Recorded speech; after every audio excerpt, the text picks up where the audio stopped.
So I think Richard's in denial. Yes, we're gonna. Waste treatment. We're gonna open the January 7th, 2026 Wolcott Select Board meeting. Do we have any adjustments to the agenda tonight? Hearing none, I will take a motion to approve the minutes of December 17th.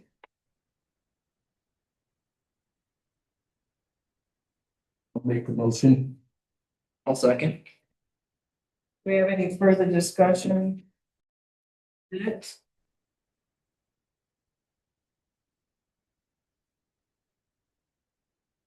Hearing none.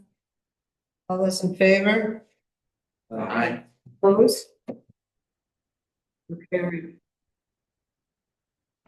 Comments from the community. Is that us? Yeah, okay, sure. So, Could you introduce yourself to the? yeah, my name's Caitlin Palau. This is my golden Emily in our backyard at our 467 East Hill Road. And I just want to thank you for letting me speak tonight. My name's Caitlin Palau and I live on 467 East Hill Road here in Wolcott. On Monday, 12/29, Emily, my 7-year-old golden retriever, was struck and killed by a truck on our hill. This was devastating, but I'm here not only because of that loss, but I'm here because this incident highlights a larger and ongoing safety problem. Vehicles regularly speed down this hill, including large trucks and 18-wheelers, using it as a cut through. The road has limited visibility, no street lighting, ours is currently out, and in winter conditions, it becomes even more dangerous. This is not an isolated issue. Many neighbors have witnessed speeding and near misses involving pets, pedestrians, and vehicles. I believe this situation is preventable, and I'm respectfully asking the select board to consider traffic calming measures, such as warning or slow down signage, a speed study, review of posted speed limit, and street lighting.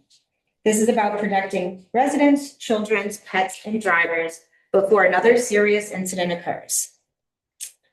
This is pure trauma of the worst kind. This is a horrendous loss and so needless. Emily was taken much too early, and this is the kind of loss that never really heals. Please fix our streetlight and take into consideration the speeding and speed limit on East Hill Road. We do wish we could go back in time and redo the whole thing, but all I can do is channel the grief into action. I appreciate your time and I'm willing to work with the town in any way needed to help improve safety on this road.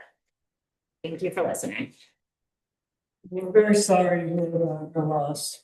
I know how pet becomes part of your family. Yeah, she got to move up here and live the life to Vermont and really enjoyed it. But we have, everyone has a dog on that road. And, just today, Fred's truck was going down and speeding. I mean, it's all the time. So I would really love it if we could get our street light fixed. So I'm about the street light. Do we have town streetlights on East Hill Road? So what light? Streetlights down the main road here, we've never had any streetlights. So where is the street? So it's right where the electricity people would come and there's a light, but there's no light bulb in it. Like there's In no, your home? at our home, there's no bulb. Yeah, that's paid privately by, The electricity company. but property owners can. Richard, can we get you to mute? Hang on a minute here. Okay, thank you. Thought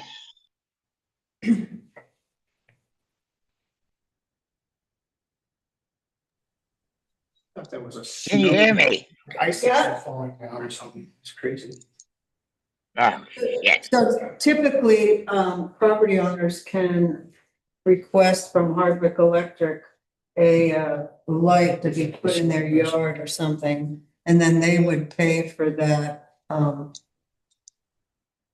So do you own your home or that you live in? Yeah. Yeah, so you would need to reach out to Hardwick Electric about that. Okay, thanks for letting us know. That's I did it the other day for a bulb that was out on 15 and it's real quick. You just call Sierra or somebody over there and okay. they'll get some of the outbreak. Yeah, we'll do that tomorrow. Yeah. that's a regular speedway. When they come off, I'm on the pavement. Yeah, And just up from the young road, it turns into a dirt road. And after they get off that dirt road, I don't know what it is, they just step on the gas, even though it's going downhill, and they go by my place. It's incredible how fast a lot of things go. They know there's hail. And I don't know what you can do. The deputy sheriff knows about it. It used to be this white Mustang went back and forth. Yeah. And some young kid, I think it's Mike Shed's kid, up on top of the hill, flying up that road or flying down the road. I talked to the deputy sheriff about it, and he knows about it, and hopefully he'll might catch him one of these days, but it's always like in the morning or 5 o'clock at night or something. But I haven't seen it since the snow came. You don't run Mustang in Vermont in the wintertime. They probably have it in a garage somewhere. But it is a problem. So I've got a dog, I've got an invisible fence. And that works super. I was amazed how well that works. And that dog will go just about to the edge of the turn in, and that's it. And that's a good way to, that's the only, I don't worry about back of the house. It's a long way. But that was a good idea to get that. is, do you live on the cement above, or below on the dirt road or on the blacktop? Is that for me, Linda? Yeah. We live on the pavement, and it's one of the more dangerous turns. It's after you go down a bit and it's kind of a turn. Yeah, it's quite dangerous. I don't know if it's all vehicles. It could be a logging vehicle, it could be, just leaving just now, we had a utility truck on our butt. Yeah, tailing us all the way down that hill. Also, there was a second collision that took out our mailbox, and I had to go down to the mail office building and be like, there's no way I'm putting in a new hole or mailbox, it's all frozen, so it would like put out a bucket, but then it's gonna snow, and so I got a welder to come over today, and he kind of like snapped it to him, but it's just a bad spot. If you're going too fast, you're not gonna make that turn. And there is some dents on that guardrail that's still on my property. I can tell something hit. I mean, that was in the past too, not this year, but the mailbox down, dog dead. That white Mustang, when I walk up and past his house, like he and I have seen it several times, and they'll just go into a low gear, and it sounds like his muffler is just like exploded. Wakes you up, goes too fast. Well, we should find out. We can talk to, Yeah, if it is him. they said they haven't seen it since winter came. But I think it's Mike Shed's son up the top of the hill. Somebody told me that, so. Are there any consistent times that it's happening? Usually in the morning or like 5 o'clock at night. Like they alert the When they're sheriff. going to work or something. I think they're exceeding 35, right? Oh, definitely, because So we can alert the sheriff. the individual who killed Emily said, oh, I was only going like 35, 40. And that was that Monday, there was an ice storm.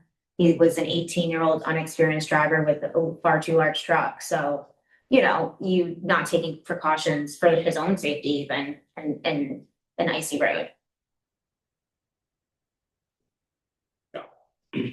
More signs wouldn't hurt, even dropping the speed there wouldn't really help too much. They still wouldn't listen to it, probably, adhere to it. I put out all the solar lights you can. If you drive by our house, it's pretty well lit. And I put up, we had some like slow down signs, but if there's any guidance that you all have that could help us. Michelle, you said there hadn't been a speed study on East Hill? No. You couldn't find one? The state even tracks the record and it's not. Yeah, we could reach out to LCPC and talk about a speed study there.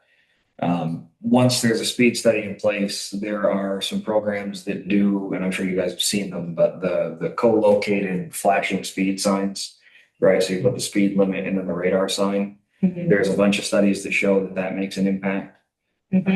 Like the one in Morrisville when you're going there to school. Yeah, yeah. Yeah, that is very effective. Mhm.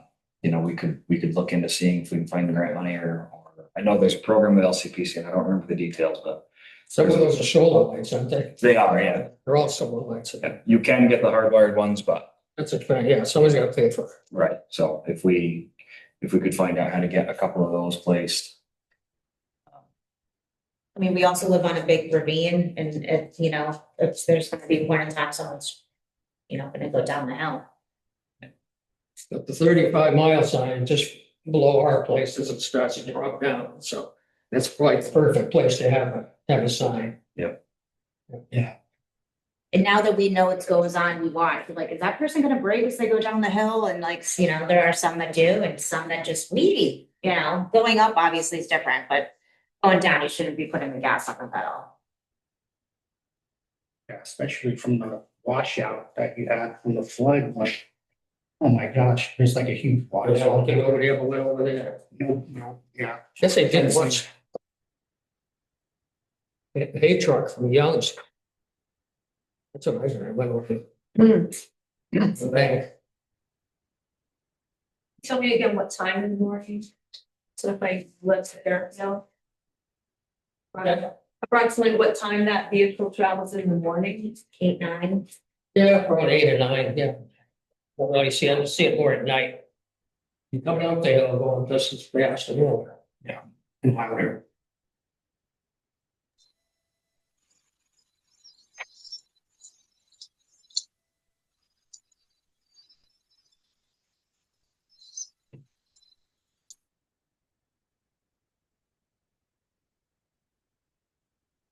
That's all we can offer you at this point. Is we're seeing if we could get a sign with the solar. Well, in the spring, we'll have a, Do we have any, isn't there one on downhill? yeah, I'd love to get rid of it. It's in a ridiculous spot. Yeah. But I think it's cemented in. I don't know why it was ever put there. I think some of the locations are picked from, as a part of the speed study. I don't know that we get to say. No, the select board got to decide where to put it, I know. Strange, Vic. I know where you mean, but it doesn't make very good sense. I really appreciate you guys Yeah, thank you. giving us the opportunity just to at least try to make something out of it. Okay. Welcome. Yeah. So this will probably be something that, we have to set up and won't happen till the spring, but, Michelle will put it on her list of things to do. Like a speed study. Yeah. It's just ran. Yeah. Right, but. If you post it. Okay, thank you. And what was the woman's? Hardwick Electric? Yes. Yeah. I'm sure you're on part of the like, and Sierra. Sierra's, she knows what you, there's Sierra and Karen. Okay. I'm still doing that. To the septic. Water. Who's that?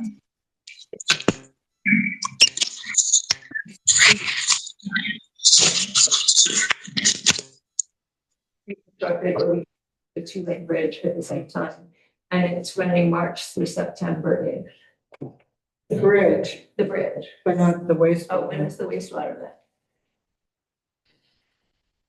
No, we're getting all the permits right now, which takes forever with the state wetlands and all the other permits required. We had hoped it was gonna go out to construction this spring, but I don't think it will until the fall. Where would it be starting from?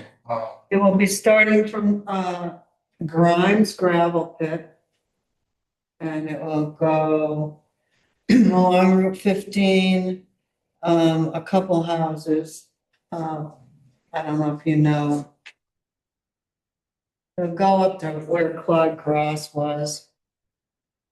That far. And then it will come down school over the bridge, the new bridge we're building, and along School Street, and then it goes up to the school, the leach field.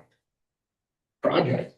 Then they gotta go do the school bit when there are no kids up there, cause you can't do construction when there's kids apparently.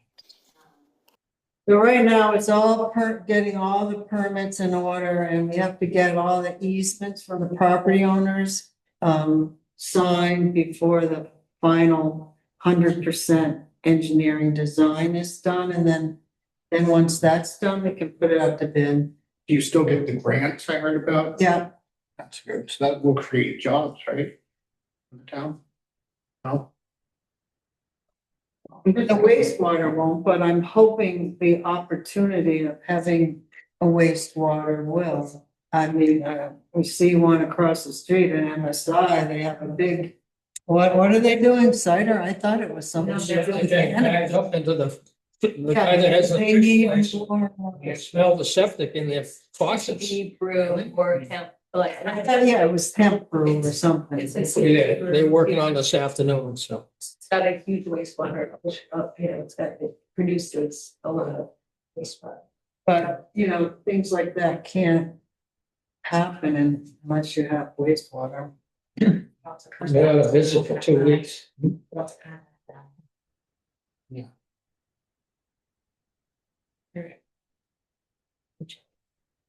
Was there anything you would want us to sit for, or should we head out? You're more than welcome to stay and listen if you're interested.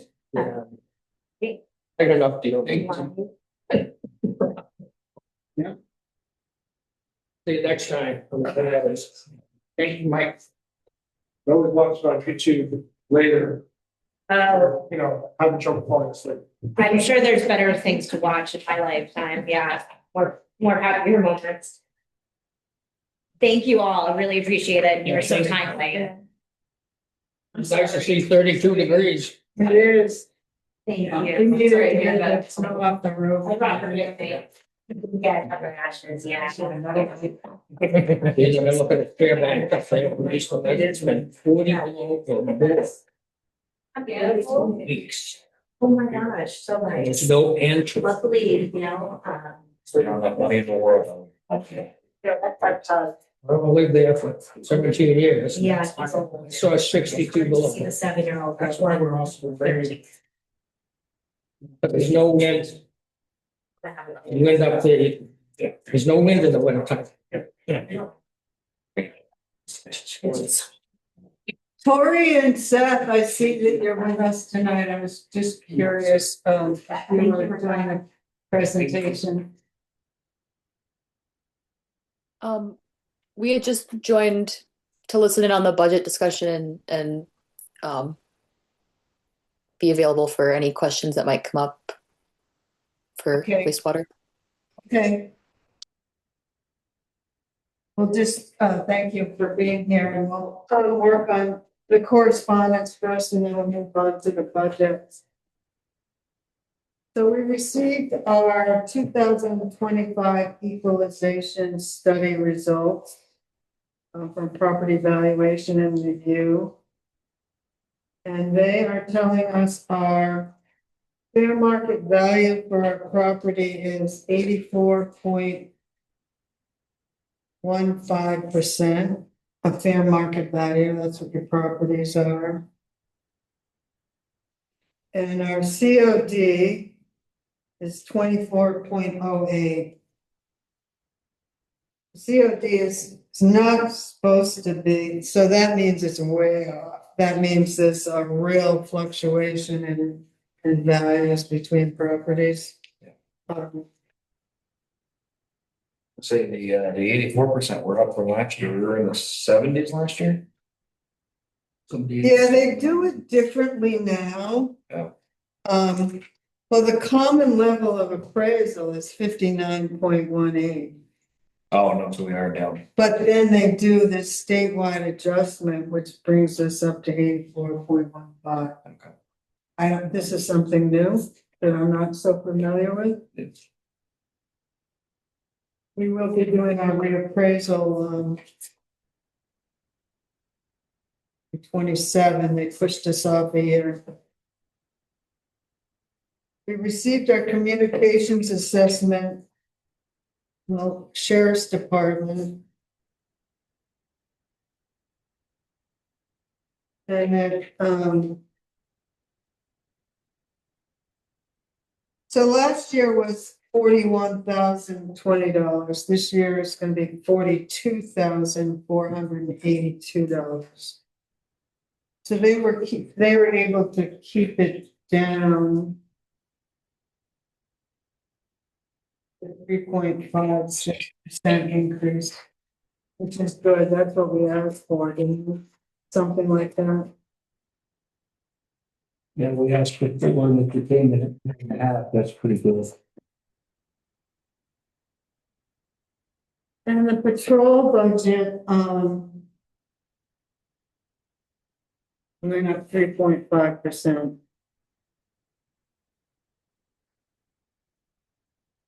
274, 140 to 283, 735. It was a lot higher before we met with them. Glad they were able to keep it down. Linda sent us a notice that, on the warning now, we have to, state in there, it has been our policy not to accept postmarks on tax payments. And that they're due in the town office the day they're due. And so we need to put that in the warning. Our unemployment insurance rates are decreasing 7.2%. Overall rates are reduced.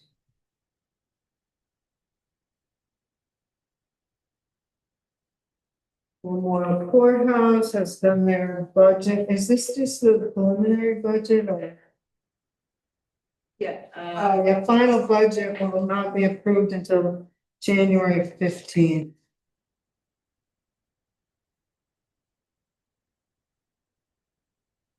isn't that the same as the dispatch and the patrol as well?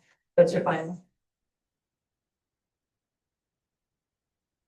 Yeah, the email I sent you today from Kara said was the final budget.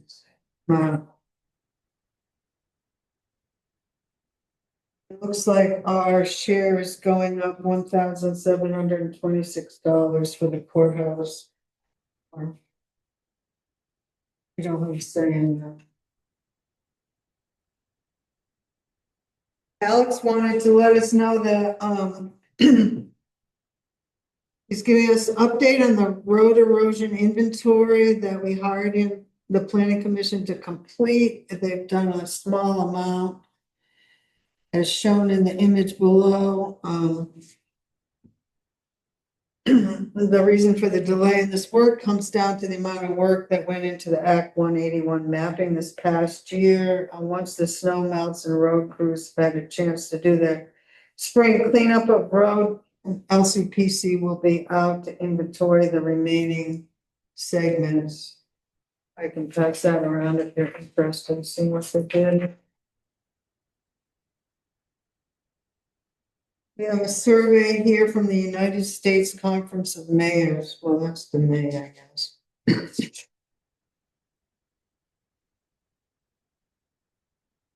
Comcast, Comcast Community Outreach.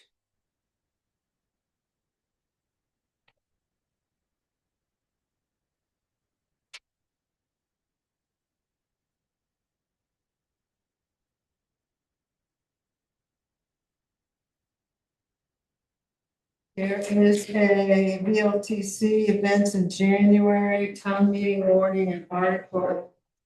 Workshop governing all the skill launch. Attorney's office hours, advocacy chat, and workplace matters, performance improvement plans that work. And next legislative breakfast event is in Stowe, February 2nd, at the Ackley Memorial Building.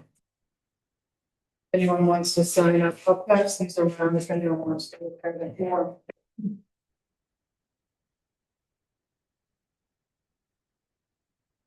So then we will move on to the budget review and town meeting warning. We take up the warning first.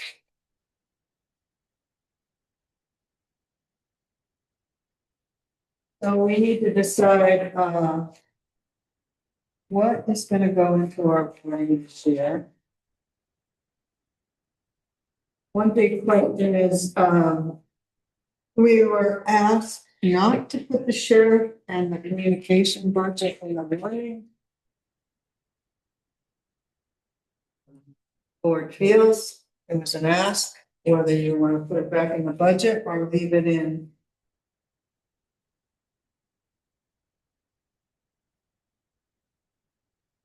You want it in the select board's budget or in the warning? I don't, just makes our budget look overinflated. Truthfully, it doesn't seem to matter. I mean, I realize Bill Cotton's argument was that if it's separated, that means that it could be voted down. Which is something that it seems like the majority of the town does not want. However, putting it in our select board budget doesn't really shine a light on exactly how much it costs. So if we don't have another way to highlight the expense. What do you mean? Just that. You know, our highway budget is 800 and some Yeah. odd thousand, and the sheriff's budget is, well, high Yeah. two is almost 3. And I think that it is important for people to be able to know what the number is and see the value without having to dig too deep to find it. Is it its own line item? It is its own line item, and anybody that's willing to look would see it. Well, I guess it is available to be seen.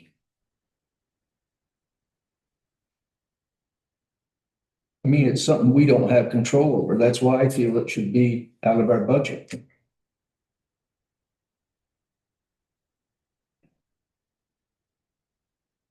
I mean, people vote for it, yes, but at least it's something to say, hey, it's not our control. You want it? Yes. If you don't, so be it.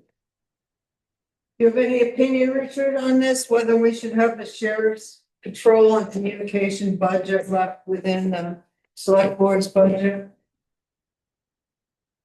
Or just continue to stay in the warning?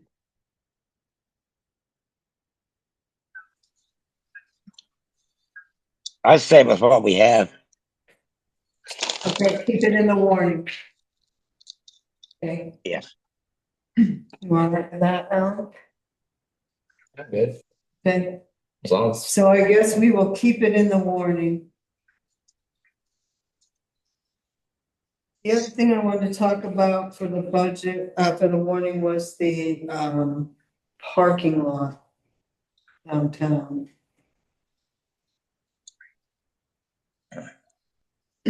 I'd like to be able to ask the voters permission to allow the select board to negotiate to purchase that. We have money set aside for that.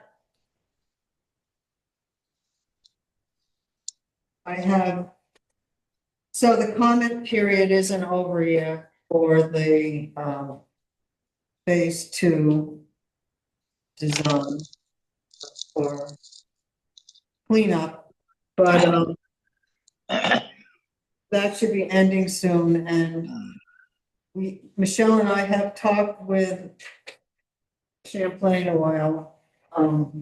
We agreed that we would try to find, some funding because we mentioned the purchase price would be contingent upon fixing it also.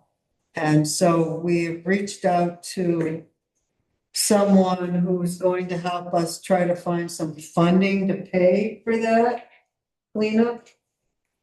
But in the meantime,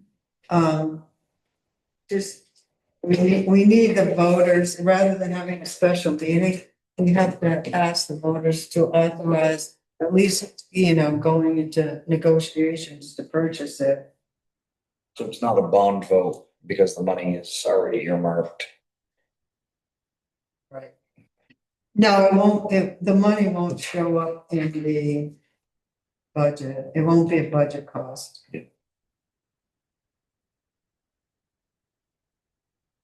how's the warning gonna read? Is it gonna have a cap?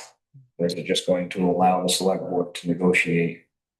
I would say just negotiate. I mean, of course, we're gonna go over the cap. Yeah, but that doesn't need to be listed in print. Well, how can you negotiate if it's listed in print? That was- And that's why I'm not even mentioning it online. Yeah. My question is, if we print it, you may as well sign the check. Right. Well, that's if they accept it, because we don't want to pay more than 30,000, so. It's to say Coco's gonna say, yeah, that's okay. I think we can get it for less because he knows that we've got to clean it up. Well, that's how we kind of presented it to them. It's either gonna cost them, a boatload of money to deal with it, or So we both left the meeting with the thing of trying to find some grant funding to clean it up, and then if we could, or we can't, then we'll come back. Negotiate it based on that. yeah, I am for putting it in the warning. I'd like to read, I'd like to know the wording, but if we need the voter specific approval on a purchase like that, then I think it makes sense to not hold a special meeting. Attendance at this one is hard enough. It's essentially a state holiday.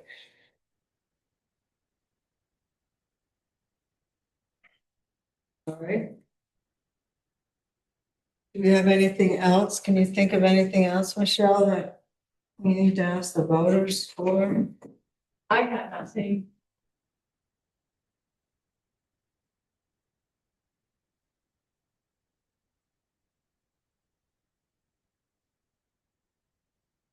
So it's nothing. This property over here by Martin. By the overpass, So- Levi, yeah. has that been finalized, or do we need to warn that, or? Giving it to the. That we already agreed to at a former meeting. It's not really our land, so when it closes, it's not going through the town, it's going directly from Levi to Fish and Game. But I meant the other property that's over there. The road. Yeah, I think we decided to keep that, didn't we, at this point? It was Fish and Game that wanted it. She came to us, how we felt about it, but I think we felt lukewarm about it. And I haven't heard anything else, other than that one presentation. That property has not closed because they cannot even figure out who owns what over there. I mean, Yeah, they're feel bad for Levi, they're still arguing on the yeah, property lines. nobody seems to know what's over there. You would have thought the state wants to put that overpass, they would have had to come in and taken some of that property and set up a property boundary. Because you can't just put a bridge over someone's house and say it's okay.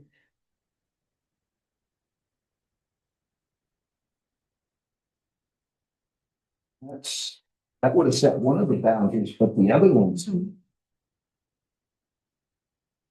I don't know, they have bears and movers working on it. Is there anything at Bear Swamp that we would need to ask them for? We talked once about parking or something.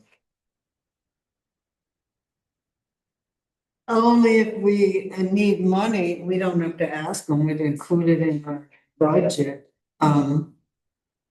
They've given us permission to put it in a conservation easement, but and we've told Northern Rivers what we want to see there from that meeting.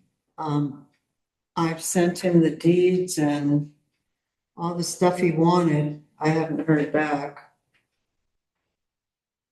at some point, if we want a kiosk or we want a parking lot, we're gonna have to pay for it. I don't think that's something that, that would show up in our regular budget. We don't have to ask permission for it. So similar theory to anything that may go on, it's what we could just pay for. Right. Okay. The only other thing that we may probably want was a special fund that Brian wanted. All right, I forgot about that. Yep.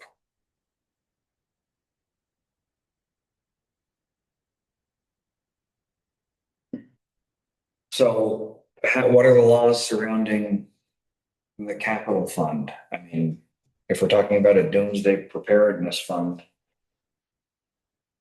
could that through the select board, as opposed to giving the emergency management the keys to a checkbook, some fund in it? Should we try and authorize essentially a savings account for that department?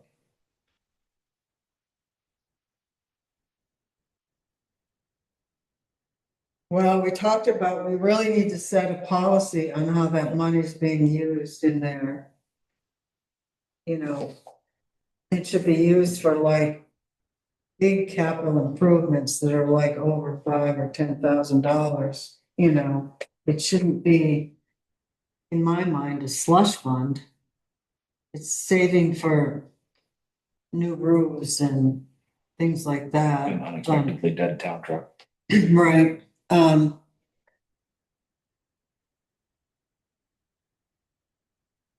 it could, I guess, it depends on what he wants there.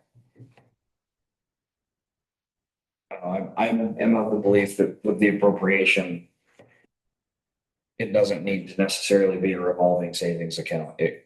He could have his appropriation annually, and if he wanted to save that, he could try and create a fund balance.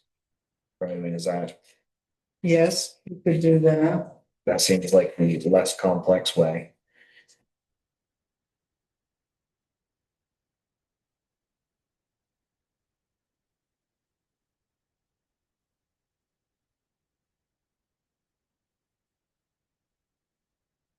You have thoughts on that?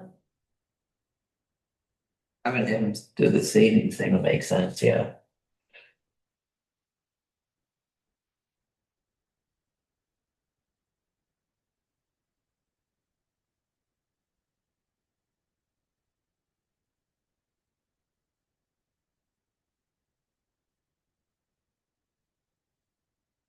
Okay, I guess we're not gonna at this point ask for reserve fund for the emergency management department, and we are going to find another way, for him to be able to, have some money to buy equipment for the emergency shelter. I see that in the school board minutes that they have one of their, maintenance or construction repairs is putting in a shower, so that was one of the big things of that. They did want us, when we met with them, they didn't want to store any of our stuff there though. So at some point, we would need to think about getting one of those cargo containers. And then try to get some grants for supplying it. My past experiences when we've had flooding and stuff or power outages for a lot of times, people come here for very long. We're a community of mostly self-sustaining, resilient people. Well, you go to your neighbors or you go to your relatives or, you know, I have no power. I go to my daughters in Morrisville. So I don't think that, yeah, that our community being so small that there's a lot of strangers.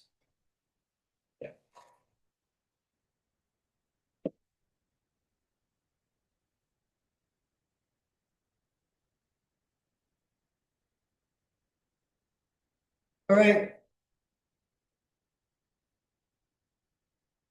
I guess that's it for the warning. It is town meeting day. March 3rd, isn't it? And the board does need to decide whether they want to have it officially at 9 o'clock and at the school.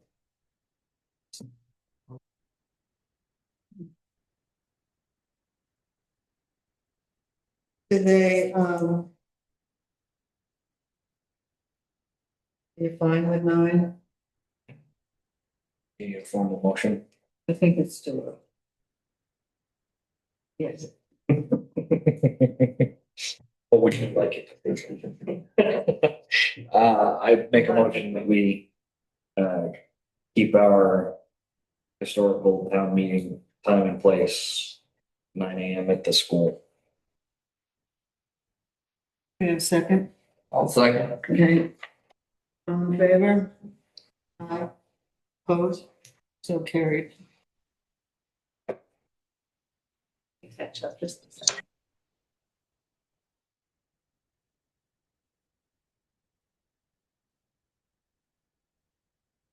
Why don't we have Seth and Tori on, just go to the wastewater section, so they don't have to hang out with us all night. It should go okay.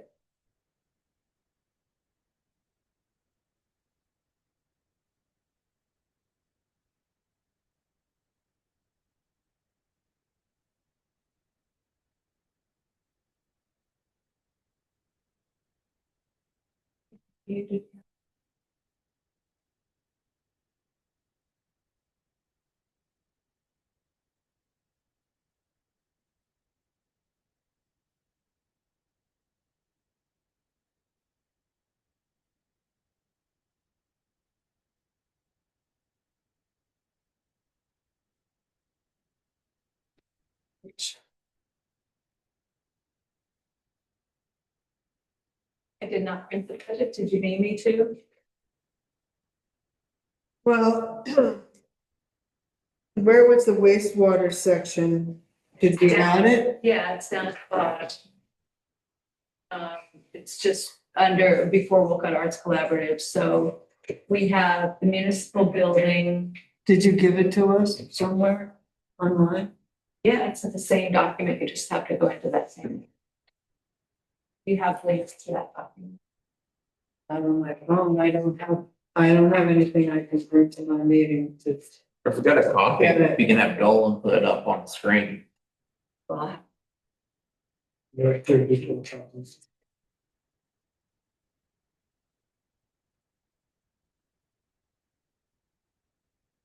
I see the Wolcott Arts Collaborative on here, but. Wastewater, Digital one, it's gonna just.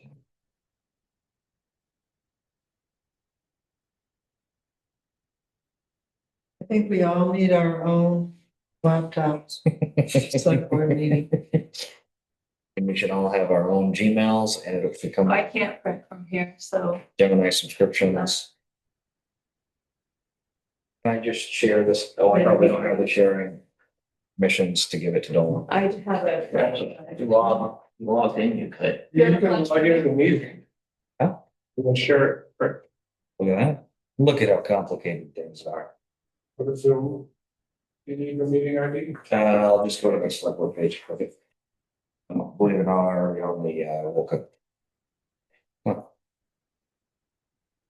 Give them the keys. Currently, the budget still has the sheriff's patrol in the budget. I haven't pulled it out yet. But we're leaving it the same. Well, it was. No, what's in the budget is the communications. Isn't it? No, there's a line item under tax service agencies. Patrol was always there. We pulled it out, but they put it back again last year. The voters wanted to put it back in. No, wait a minute. In last year's warning, we have the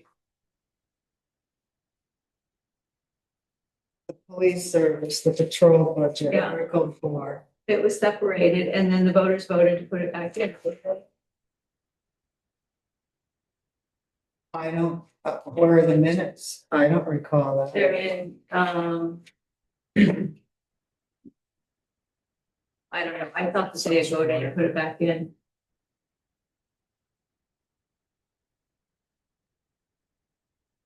Belinda may know, I don't have the minutes because they go in. They're online, I'll find them.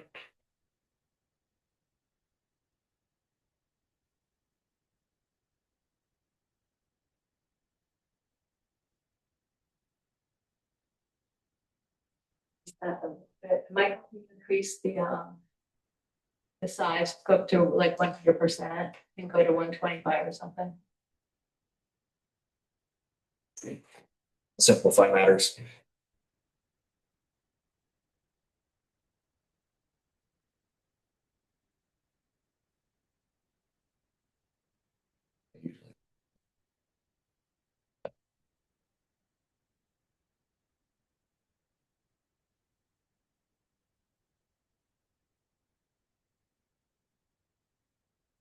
No, all it says under, Bill Cotton made a motion to accept the article as read. This is the number 4.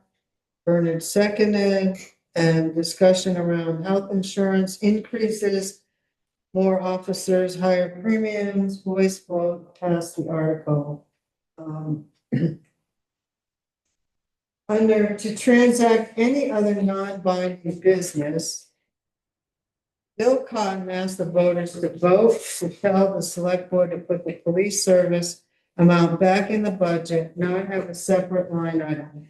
Voters agreed. But it's non-binding, so we can do whatever we want.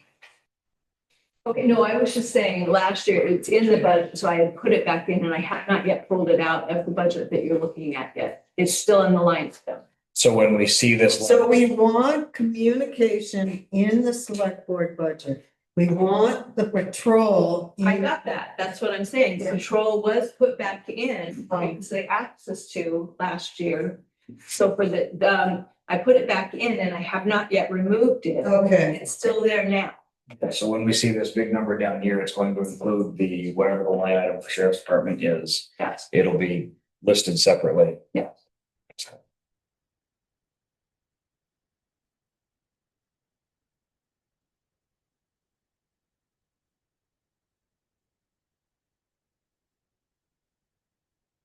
Neil McNaughton asked the town to stop using Starlink.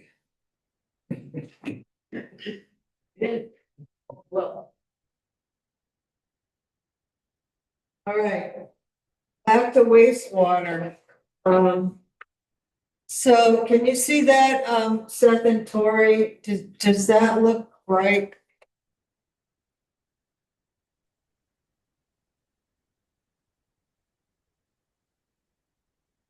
Reviewing it now. And so the other thing is, do you think 6 months is right after our last meeting, Tori, where Peter keeps kind of putting it back? Do you think that we will start paying in January of 2027?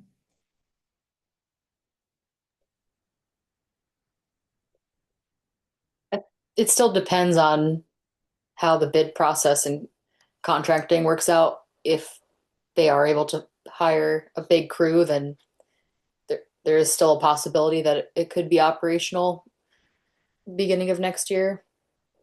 So this is a conservative plan that might be helpful to have it rather than not.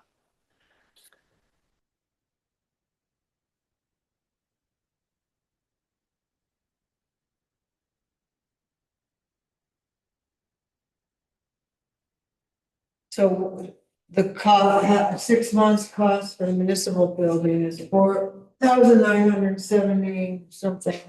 And the reserve capacity for future connections that the town will need to pay for until people start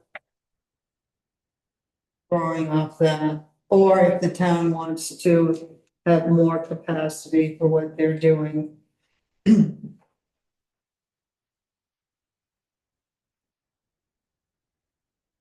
on that note, where it says 5-year contract, we would. That's in the. At the end, anyway, it says, amount 6 months begins. 5-year contract. Does that mean we would be the town or the wastewater What committee? 5-year contract? That's what I picked up in the last discussion. That would be subject, that's There's gonna no, be subject there's to no change contract, with it. it's gonna change. Every year when they, cause it has to be said every year, so. Okay.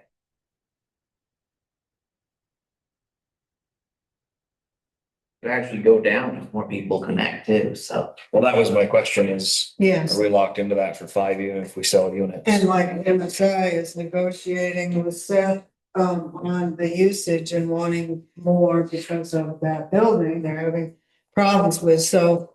So that's why we set up a water commission. The commissioners will annually meet, I don't know when, and they will set the rate for the coming year, depending on who's in there and what the flow is, and what the engineering annual cost is. Yeah, that committee will be in charge of their own bookkeeping, just like all these other places, or is it gonna? No, it's a town thing, but they'll be kind of controlling that. It's like, Almost like the highway department.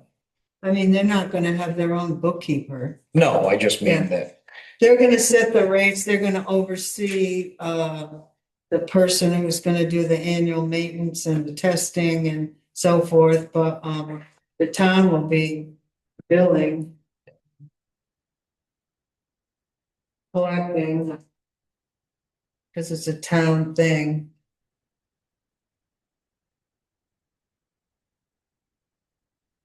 So am I to understand for the notes, for the minutes, that the amounts that we have listed in the budget? Have you decided that those are valid? Well, Seth and Tori are checking on them now. Is what they said. We can move on to something else and come back to that, Seth and Tori. No, I mean, those values align with the current estimates we have. And they may change depending on the final negotiations with MSI, but they would only be less than that. So with the information we have now, that is the correct amount for 6 months for each of those lines. Great, I think that's what the figures you gave me for our last meeting.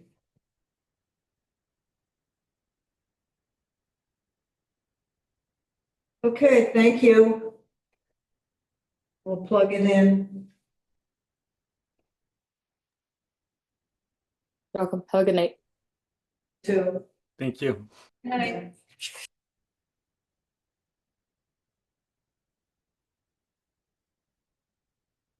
You wanna start at the top of it and work our way down or something? Well, I'd like to know where we stand. I mean, usually you need to know what the projected tax rate is. Linda didn't have.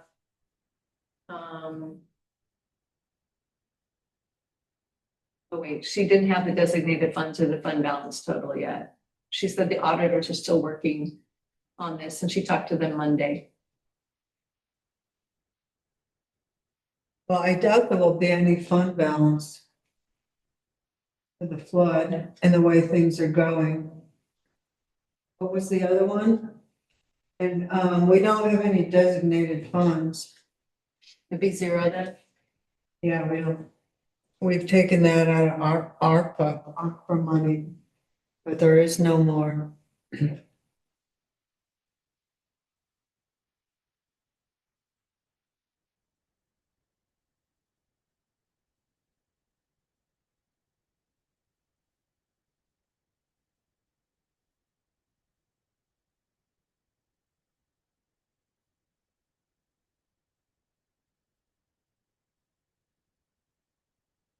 So again, including the sheriff's budget.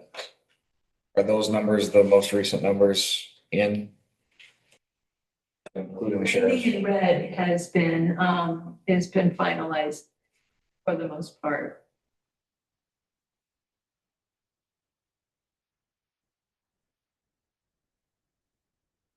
So can we? So we have, One thing I wanted to add is under payroll taxes. You scroll up to payroll taxes. I added Vermont childcare tax because last year it was never in there. And you all voted it in. And so we added it under payroll taxes. It's 2072.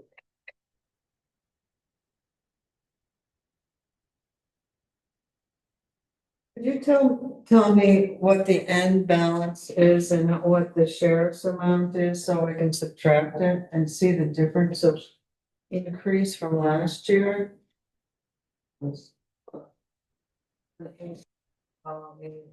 Five, eight, six.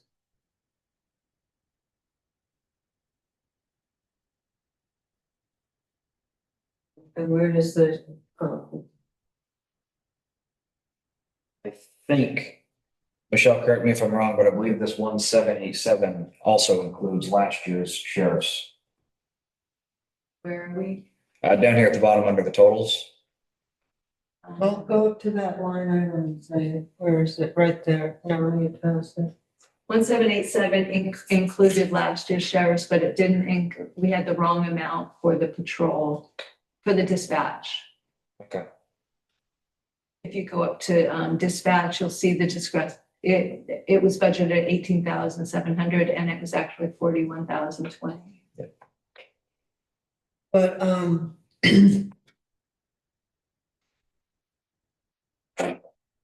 so you added the patrol in, which this year is gonna be, $283,735.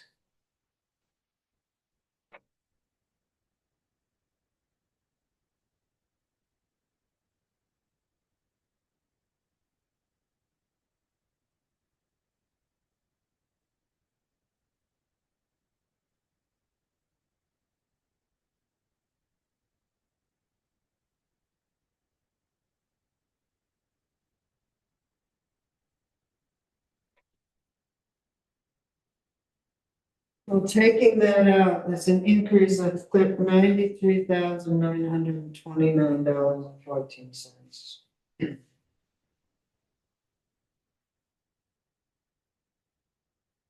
Well, no, that's wrong.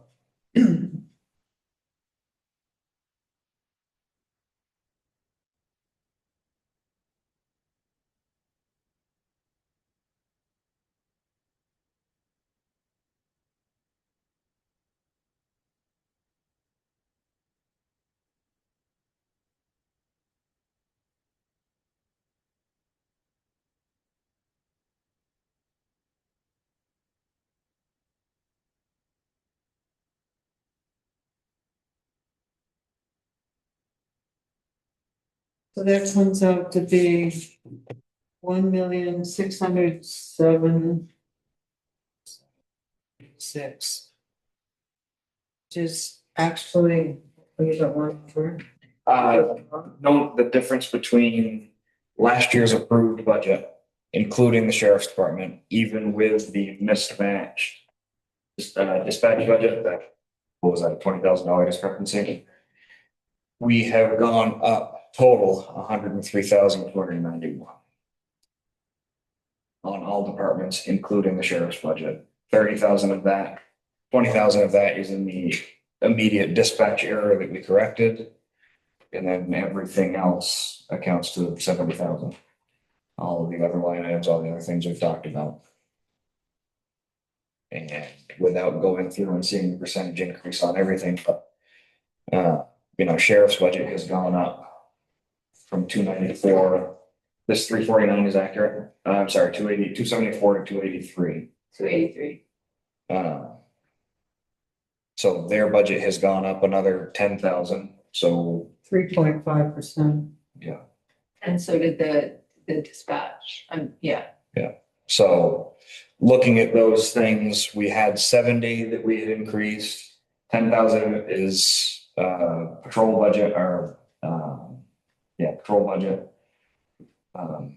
So now 60 has been a townwide increase. I thought we weren't putting the patrol budget in there. Well, we won't. We'll back that back out. So our numbers will be less, but still the total town expense, once the sheriff's department gets approved, will come to that 1.8, whatever it was, 1.89.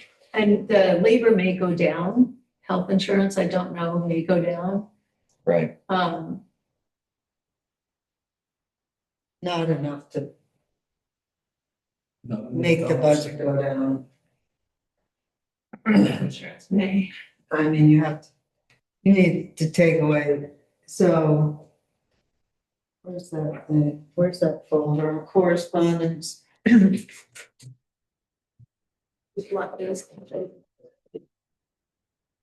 used to be every 15,000 was 1 penny.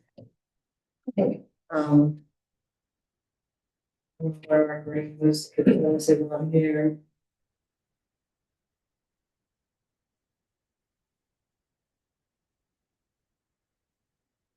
Just have this, education grim list on here, not part-time. Was it like 12 something thousand last year? It was every $15,000 you needed, raised a penny.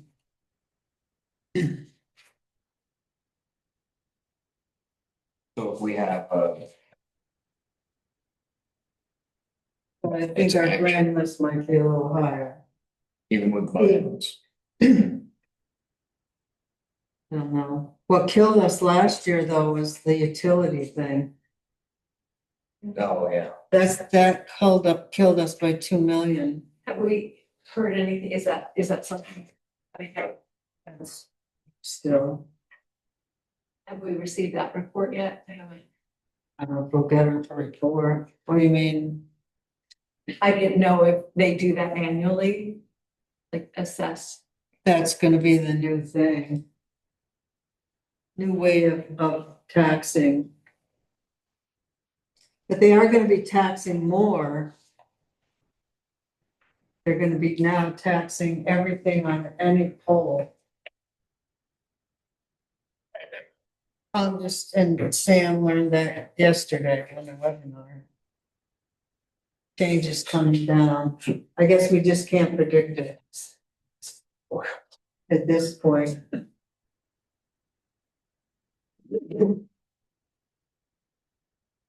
We've had 103,000 increase. And we look down here at the revenues, have we seen a decrease? Well, you just did see one by having no designated funds. The first line item in. Yeah. There are no designated funds. We used to put money in there just to try to offset.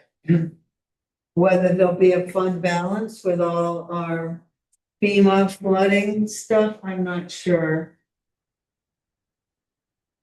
Are we gonna put a line in somewhere to start paying back for the new truck? We have I think that's why am I saying if we scroll up, why don't I scroll up? It comes into the highway reserve fund.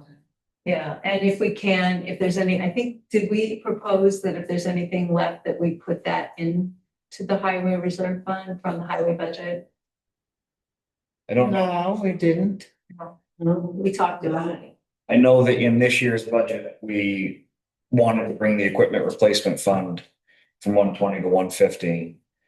And that was based on both the equipment replacement schedule that we've worked on. And also whatever isn't spent this year would roll back into the capital fund as a repayment towards. I don't think the loan has been written necessarily. I don't know that we've all agreed on the equipment replacement schedule or the the ideas behind that and what the expenses are. Well, if you start going over everyone's department, then you are never gonna have a fund balance, so you can take that right out of your receipts. Cause that helps offset the taxes, and it also, during the year, it kind of is a buffer for other departments that went over.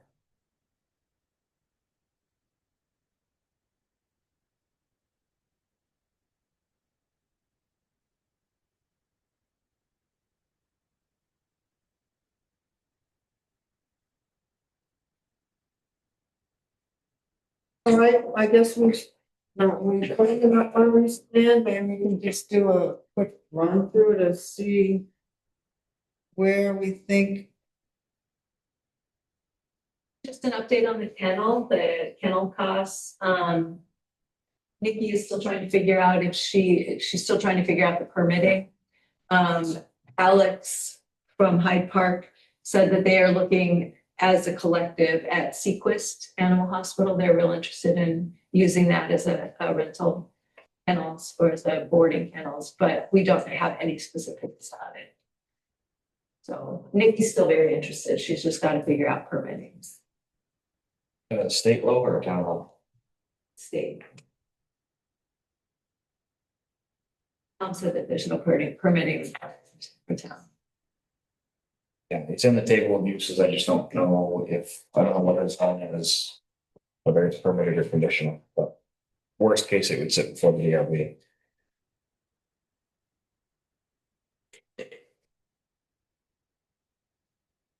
Maybe I know you had a conversation with Gordon about the forest. Maybe you could. Let us know. I did move the forest, mowing. I combined all of the, not the cemetery yet. Because Belinda said they have 1 year left on the contract and she has to talk to the cemetery committee. They may just they like the person to use, they may just with them. I rolled all the mowing into the mowing, brush hogging, and I estimated my best guess down below without those costs. In the highway department, is that where it's? No, not that mowing, it's under Miscellaneous. yeah, it's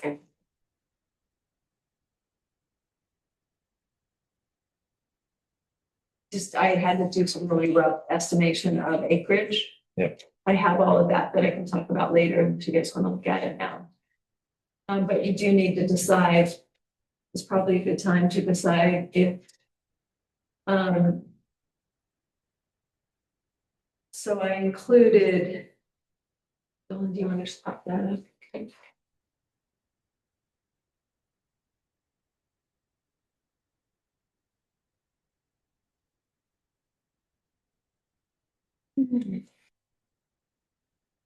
I included 64 School Street on there. Can you slide it up a little bit more? So in that estimate, because this is sort of the rough RFP that we're gonna put out, but it includes the forest, which You know what? Nobody online can see that because of the screen share. Stop sharing. Yeah, see up there on the screen share. I can bring Make it that up. full screen. Nobody here can read that. Oh, I love it here. I can put that.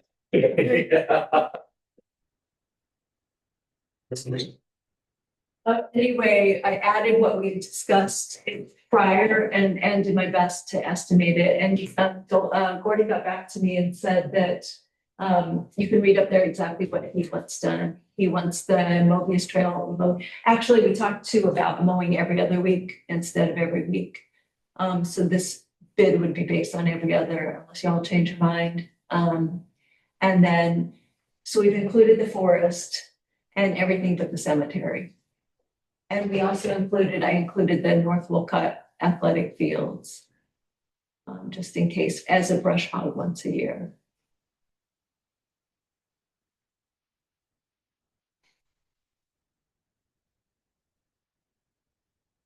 But Linda, you had mentioned you wanted you were talking about the other properties, like across from the athletic fields. Do you want those brush hogged once a year? It just wasn't. No, no one didn't come up with a use for them. I mean, it's no sense spending taxpayer money for that. I thought that the 64 School Street, we should at least have some mowed along the river and mowed to the rail trail. It doesn't mean the whole thing needs to be mowed, but I thought brush hogged once a year for that one, but then you want to have regular every other week mowing, like paths along river. well, because it ticks. You know, people don't want to walk in the tall grass full of ticks. I don't know. And honestly, that's one where I can't commit to a regular mowing, but the same way that I do the path at North Wolcott ball field. I mean, when I drag the tractor to Morrisville to mow the acreage there, I could swing back by here and knock it down every couple of weeks. You know, So I can take it off this list then. not the brush hogging, but as far as putting it out to bid, until we know exactly what's gonna happen, and it becomes a regular thing, I'd be happy to come down and do it. So anyway, that's it. That's probably, I'm gonna just send out a map when we do the RFP of these locations, so they'll get a general idea of what they're gonna be bidding on.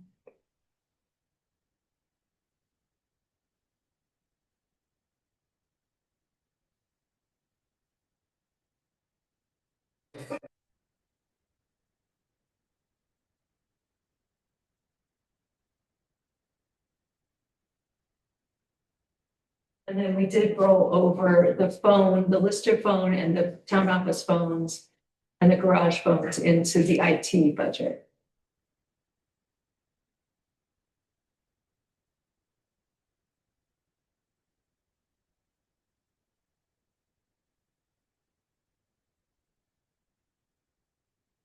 Just to kind of fact check me here. Our loss of revenue as it stands now comes to around 56,000.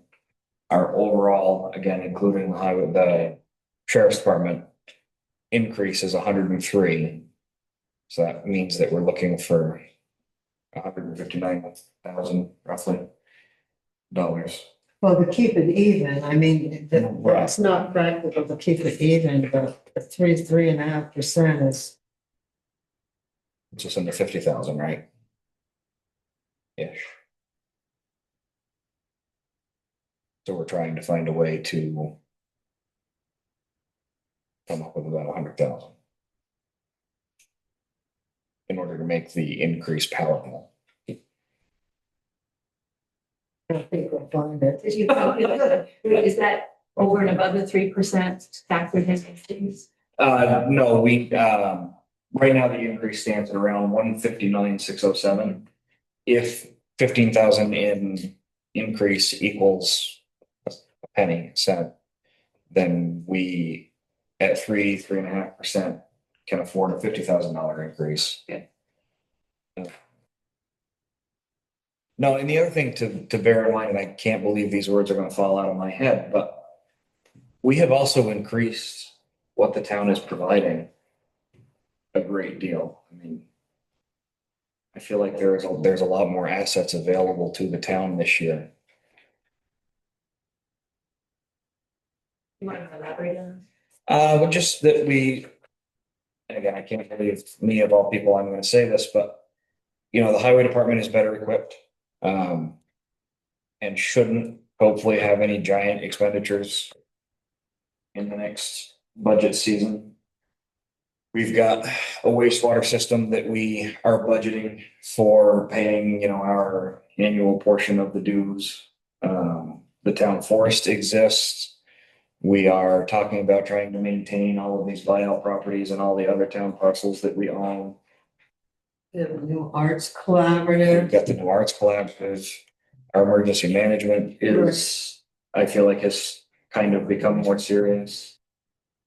You know, the brand new ball field down here on School Street barring any catastrophic weather this summer, is a huge asset. I hear that pickleball is a great success, not that that's exactly a taxpayer expense, but still. Well, even the old one is really nice, the old one, the one on, North Wolcott. Yeah. You know, we have text.gov, for example.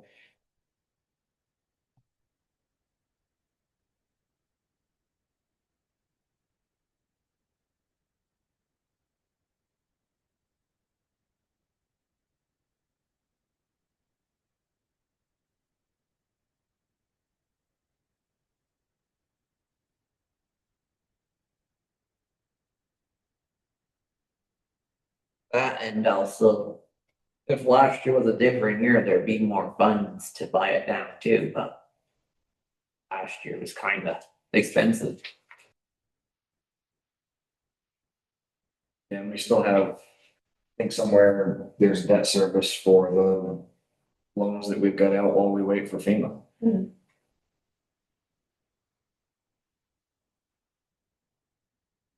So we don't have any FEMA loans, do we, anyone? We took one out again for 24. Does it still exist? Yeah, we have to pay it back, yes. I think we used it to pay off the 23.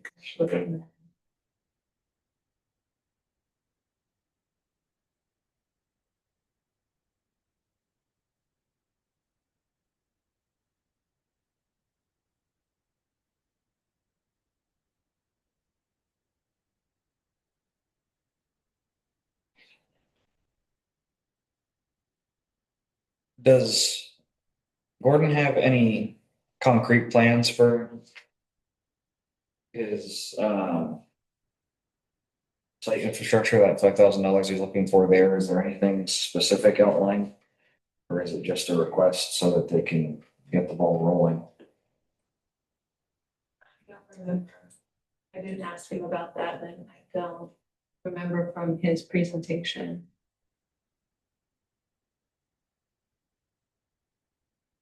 Find his- I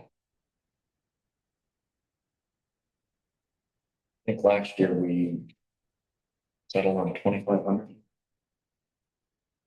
I know we cut them. Yeah. And cut the. Association. Last year, we did talk. Yeah.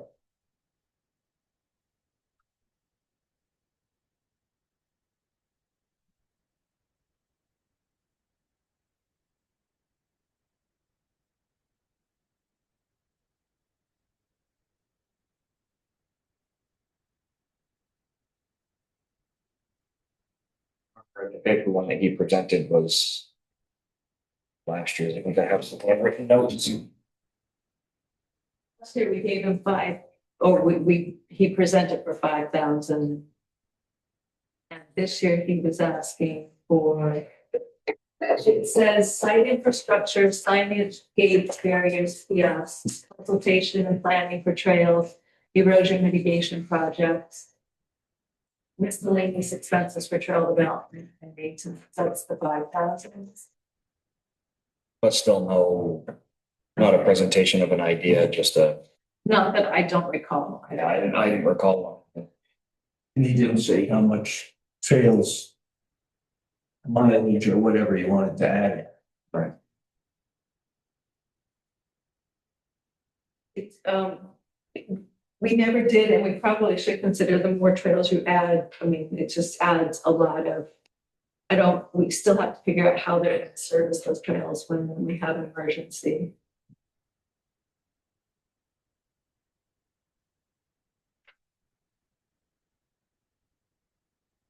I mean, if we're looking for places to reduce, I would say that line is one that could be open for discussion in my mind.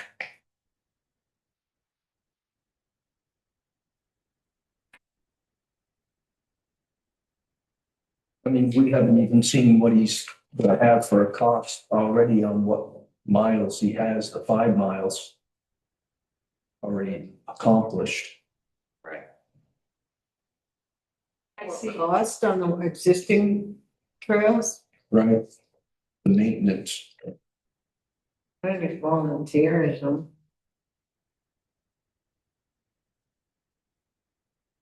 Michael, you had noted that we need to do some fundraising there. Yeah, it was one thing that I had thought, because the original ask, when he had the mowing in there was 11 or 12,000, it was high, 10.5 maybe. It And was that, 10. and that just seemed incredible when you look at the Parks Department, the Athletic Department, and, all these other line items, and then the forest one at 10. It just seemed out of line to me, so my thought was the forest committee could try to do some of their own fundraising and things to help, or seek grants to try and do some of this site infrastructure as opposed to put it on the burden of the taxpayers. The one thing they cannot do, though, because of the getting money from the US Forest Service, is charge. No user fees. And they haven't even thought about getting the ash that's left up in there out. The what? Ash trees. There's a grove of ash trees up in here. You gotta look into getting that out of there before it's worthless. Do they sell, they can sell their, you're saying the Forest Service won't allow them to sell the trees? No, they won't, the land and trails and all need to be open to the public. They can't charge for them. Not like the national parks where they charge. They're open to the public. I pulled the website development and put it under IT as well. And I just moved it to Bradley's compensation, so that's why you see that his went up. So I'll just reduce that line eventually.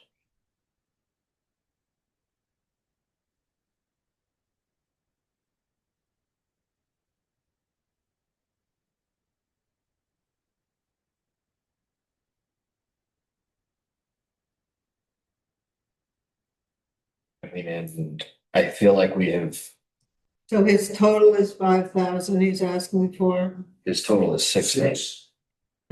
Where, on the form? You see the 500 for speakers.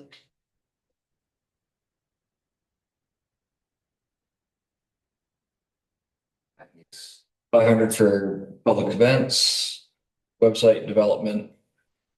Has moved to IT. 500 for publicity and 5,000 for site infrastructure. Total at 6,000. And then 500 of the IT budget theoretically belongs to forest.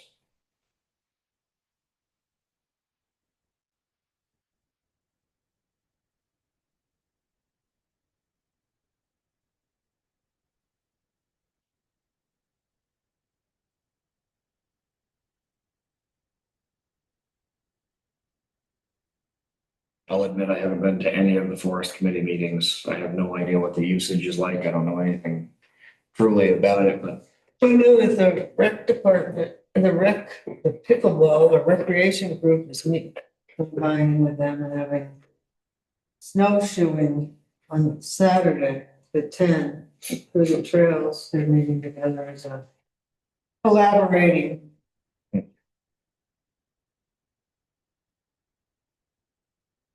it just strikes me as 5,000 being. And again, we're talking about when it comes to the 100. Yeah, if we knew, like, a culvert could suck that $5,000 up, but we don't know exactly at this point what he's doing. I know that he's working with filling for the water system up there, part of erosion that erodes what could be a trail in the Vidal property. I don't know either.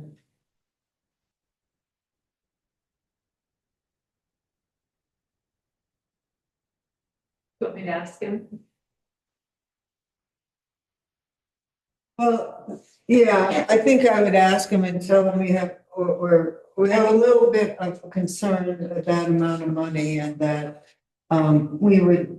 does he have any more detailed, that he can give us on what site infrastructure he has in mind and or is it something that he would plan on do planning for and then need next year?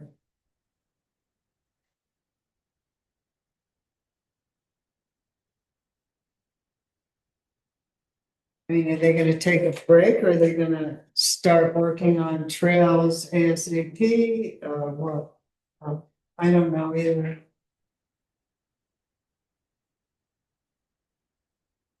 Just let me go get my phone, in case, I don't know if Brandon is coming in or if it's 7:45, but I don't know if it's coming in or. I mean, if I. Forest committee sit for a hearing, budget hearing. Yeah, You didn't explain that. Not to my memory, no, it was for future ideas and different things, but there wasn't anything that I recall being named specifically. and there is an endowment. And I'm not sure what their plans for that are.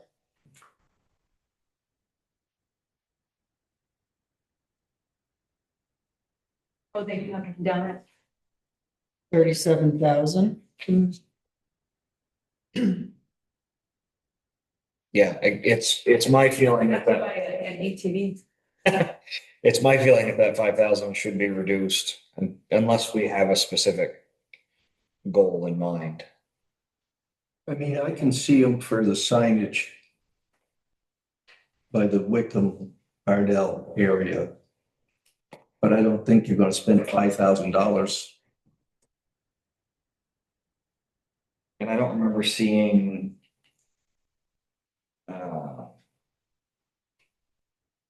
I don't remember seeing year-to-dates on what they've spent on of last year's budget either. That I don't have. No, So they're not a current.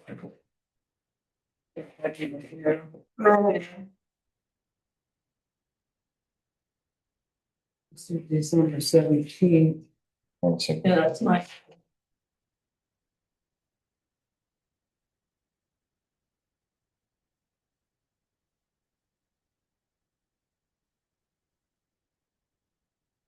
Forest committee operating expense. They had used $481 of the 2,000 we gave them last year.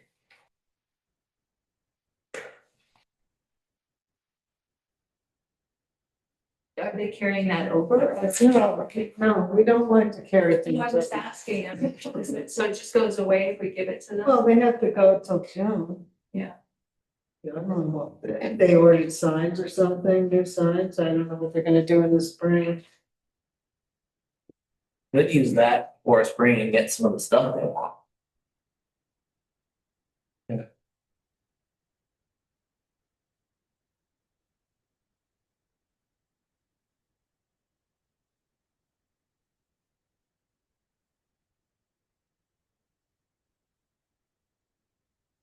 Tonight's our last night to make these.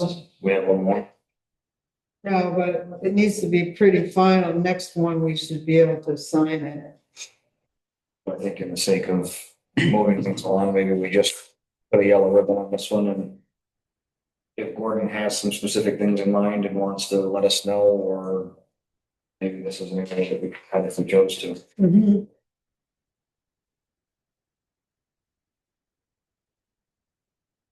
Rolling down through library, really not inside of our control. There's nothing to lose there. Health department.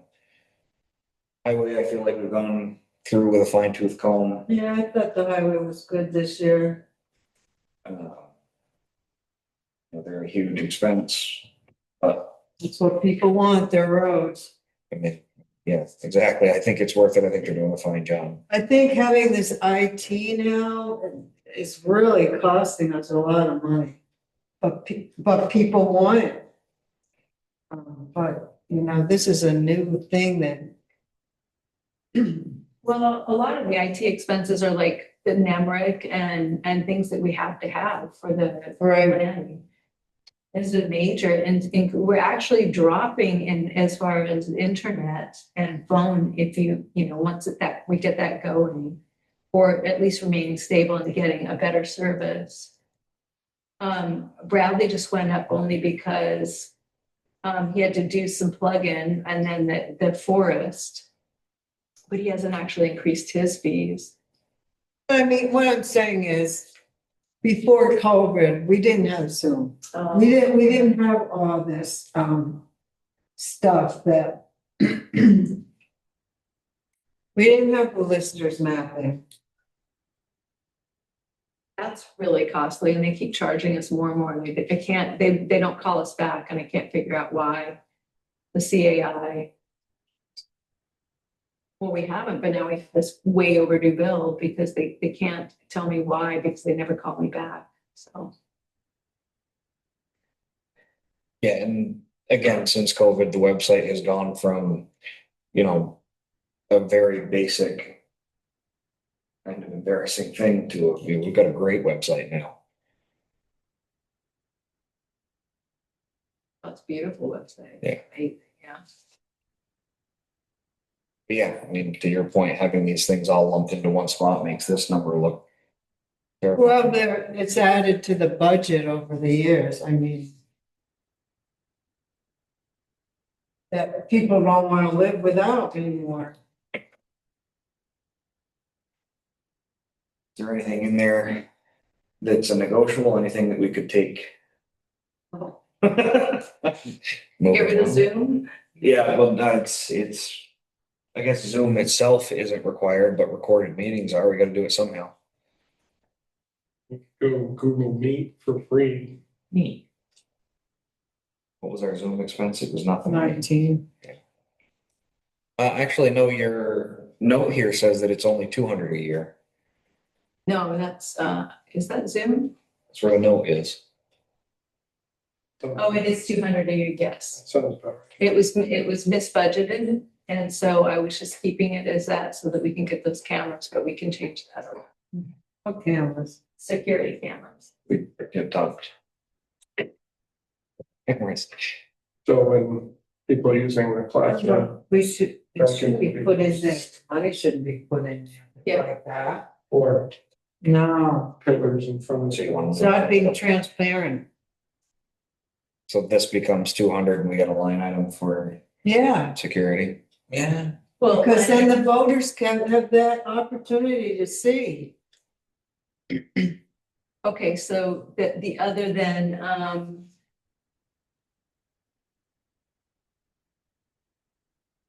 where do you want the other bit? Just under miscellaneous? A new line item for security. So what is it? But I'm trying just to get, I don't want to get the ones that you pay for a service. Get right with that, it's just a one-time purchase. I know the ones that I have, brand is Wise, I think, or is YZE, and it's what, $100 a year for unlimited cameras. I don't pay anything. I just bought the camera. Yeah, there is a, You can pay for a subscription that will cloud store video clips, but I just get a freeze frame of like a motion detection. Yeah. And then I can access the SD card on the camera. Yeah. And access it that way, which, cameras. if somebody destroys the camera, Mhm. you're out of luck, but And cameras average $100 a piece. way less, I think, 30. yeah, I was looking at a whole package for like 3 or 4 cameras, and it was maybe $300 or $400. So, Those are probably a lot nicer than that. But I think you have to like get different, like that's 3 cameras that feed into one system, so you have to get different systems. in any event, if we were to be serious about that, that almost seems like it would be in a building, well, not building maintenance, I guess. Well, you increase building maintenance, but that's probably more for work to get done. If it needs its own line item or something, or it needs to just be added to building maintenance or something, it shouldn't be Zoom.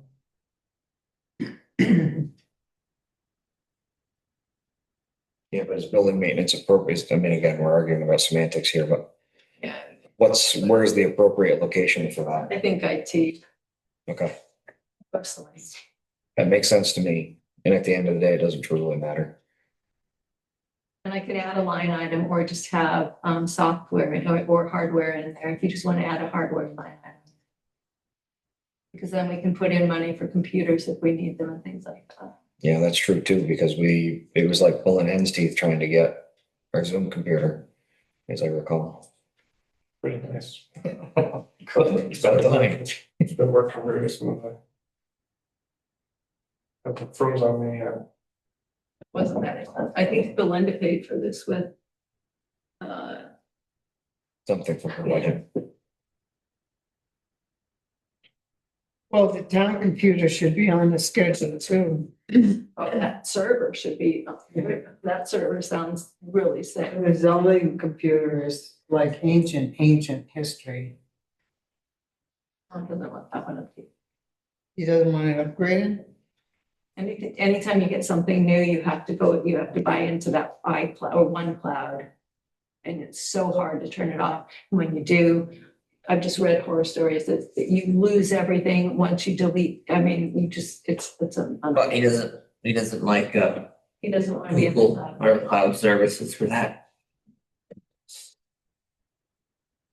I do think, not for tonight's meeting, but at some point we should probably talk about having one infrastructure that we use, whether that be Microsoft or Google or whatever, but there should be one language that all of this town stuff speaks. Most of the things that you send us happen through Google. You know, we get the shared drive, we have the whatever. I think it would be nice to have us all in one. I can't think of the word that I'm looking for, but So you want everybody to have the same email. So we could add more emails. I think I've given you the price for Google, I think $60 a piece or 65, something like that. It's $540 for 5 month. emails. Pardon? A month. No, total. like I said, mine is $15 a month for the Google Workspace Essentials or whatever it is. I think Brendan's coming in.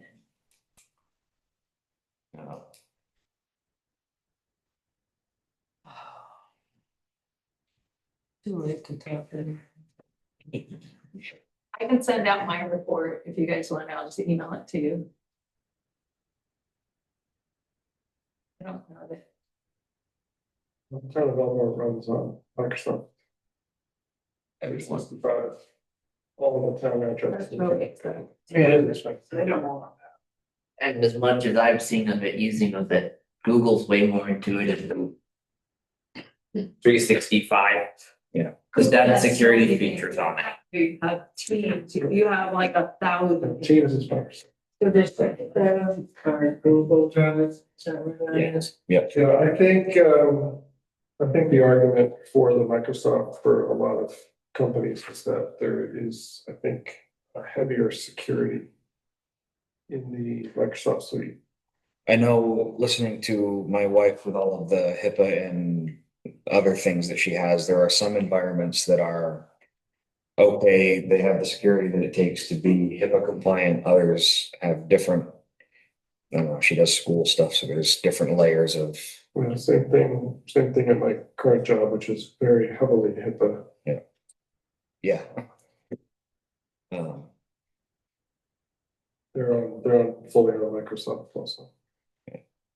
Which will go well to Microsoft, does the monopoly thing and then starts raising their price, which is what they're inevitably will do. Because the cost of all the servers they have. It's just coming eventually. The cost of memory costs a fortune. They're gonna start having to increase their costs. I mean, as it is now, we're using Google / YouTube to publish all of our meeting videos For free. for free. At the moment. Yeah, so again, at some point, maybe we should have a discussion with all the departments about having a single environment.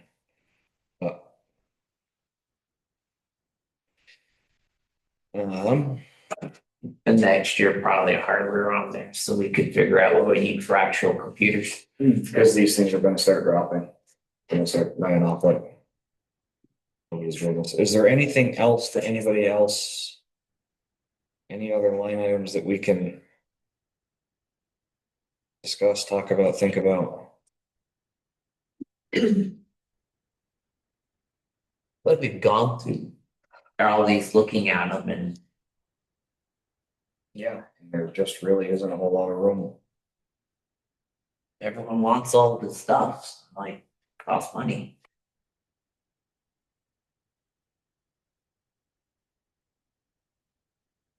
You guys are okay with, we had discussed, the 6,700 goes back, into the reappraisal fund.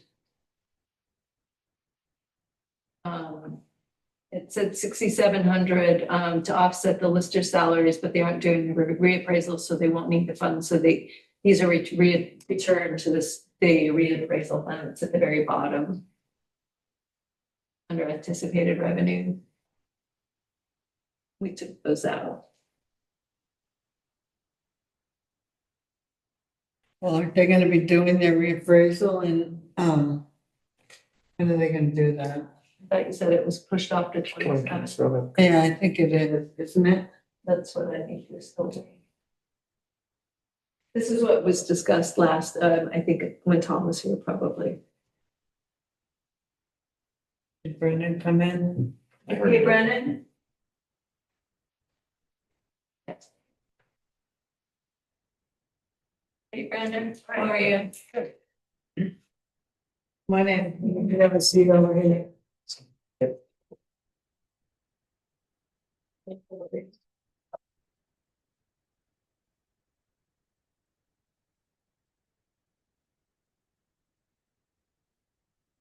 We also don't have the final numbers from Belinda yet either, so.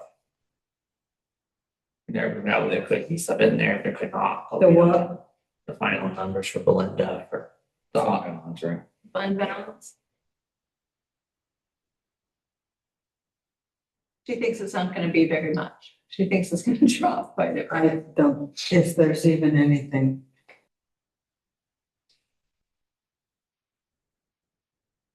Is about 20. Well, I think we made up half of it, didn't we, with something? Yeah, we've been making, we've been, those are numbers that we float around, we're like, oh, we made up money, we made up, we made it.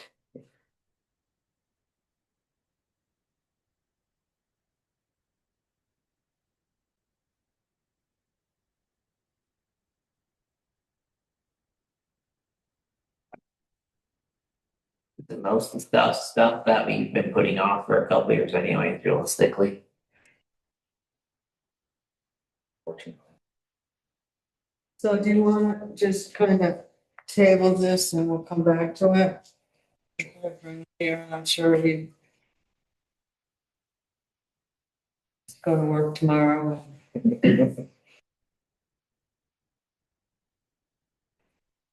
So I guess we need to make a motion to go into executive session. I'll make the motion that we go into executive session. 7:44. We have a second, I'll second.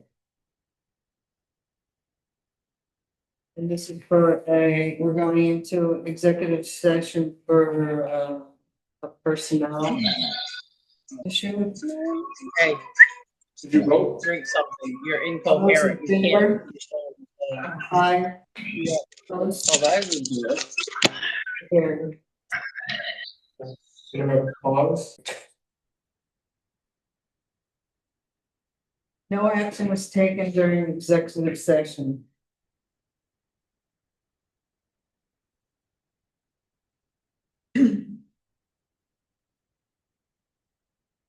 All right, so we're back to the budget. It would be good if we had, maybe some inkling of a rate, tax rate, to know where we stand. You want me to get that from Belinda? Well, she can help you. Yeah, she can figure it out quickly. Mhm. I don't know where to cut in here. Yeah.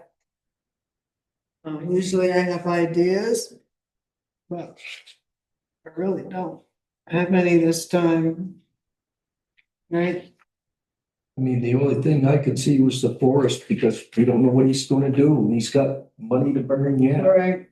the forest, and then one other idea that I talked to Dylan about was, depending on how the schedule for this summer's work turns out, he still has a pretty much full pot of culvert money from this budget year. The hope is to not have to reduce that because there are a bunch of culverts that need to be done.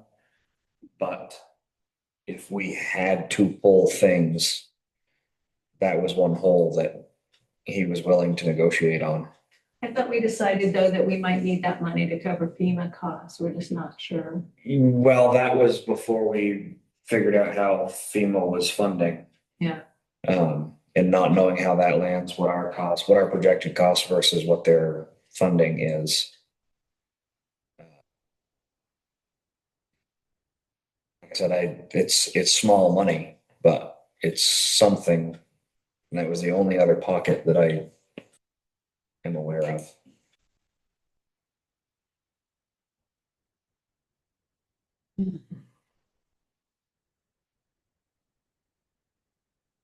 But again, labor and insurance may, they may decrease an equal amount, you don't know. If you're talking about cutting budget, the culvert, are you talking about 3,000 from the culvert budget? Yeah, sir, I wouldn't feel comfortable taking any more than 5, given the list that you guys have put together. I would feel comfortable taking more than that.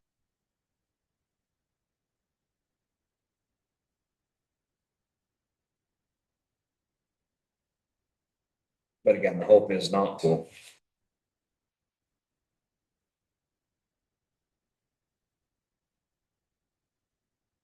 So if we don't have anything else to do with the budget, we'll just have to wait for our next meeting for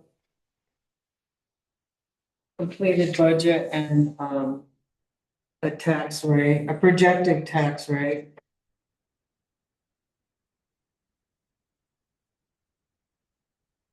And if you have the budget, you should have the budget in the morning on your computer in case we make changes at that meeting and then we can sign them. Just don't you need all that for the town report? Yeah. And Belinda will need it to warn. All right, you have a quick summary of your report?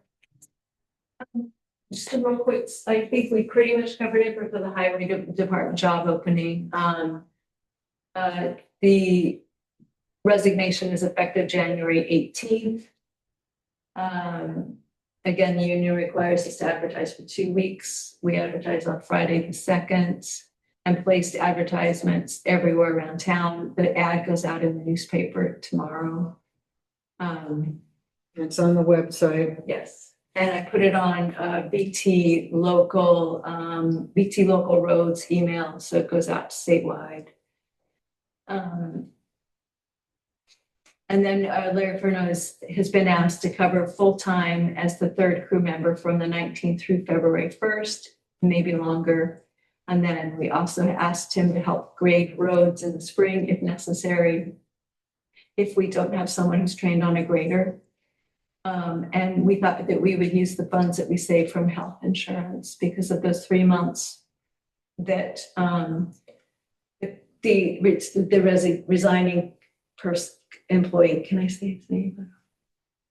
The employee who's resigning, and then there's a period of time before the new employee can start. That 3-month period, probation period, will be saving in insurance costs, which is about $12,000. So Dylan was thinking that we could use those funds if necessary to hire somebody to help him with grading.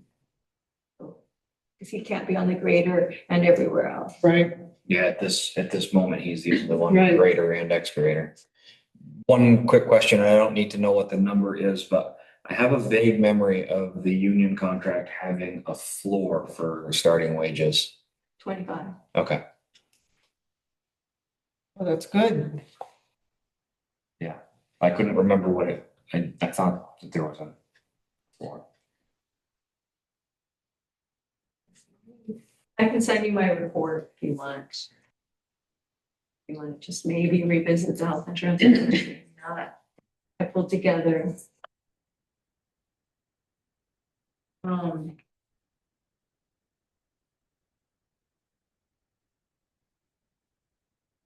There's some different scenarios of the healthcare coverage.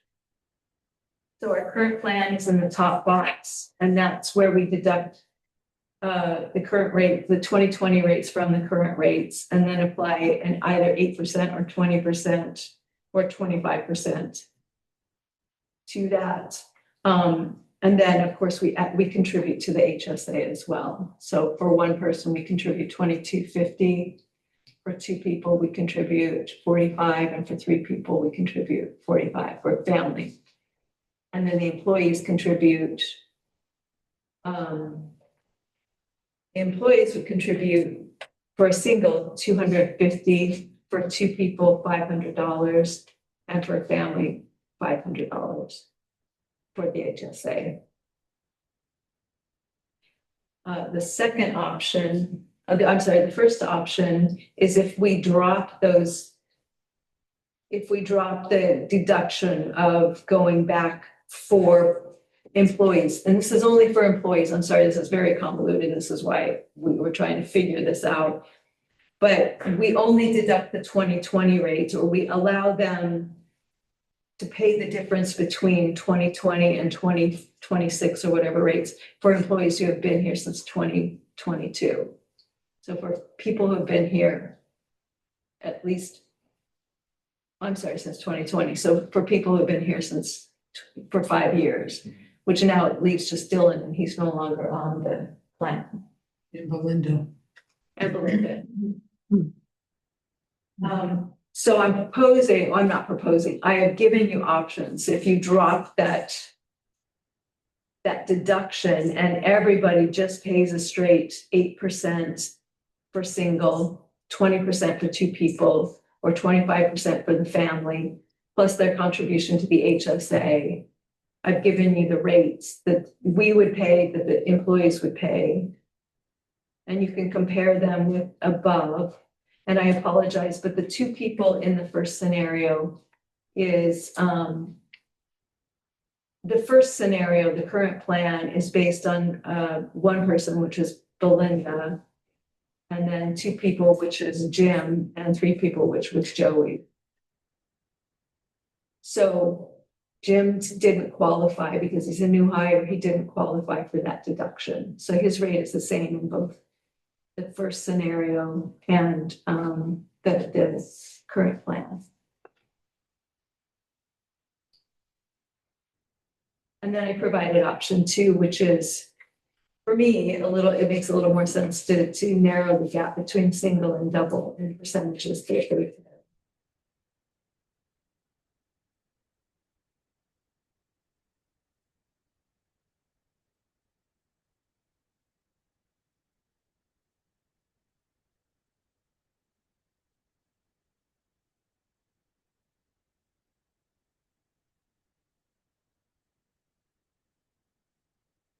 But it does double what the single payer from what we're doing currently to option 1.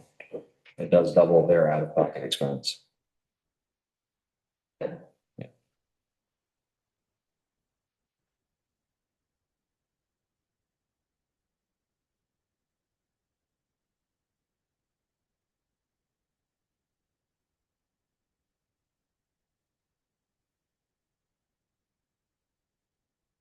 For the family, it's triple. It's like 2.5 times.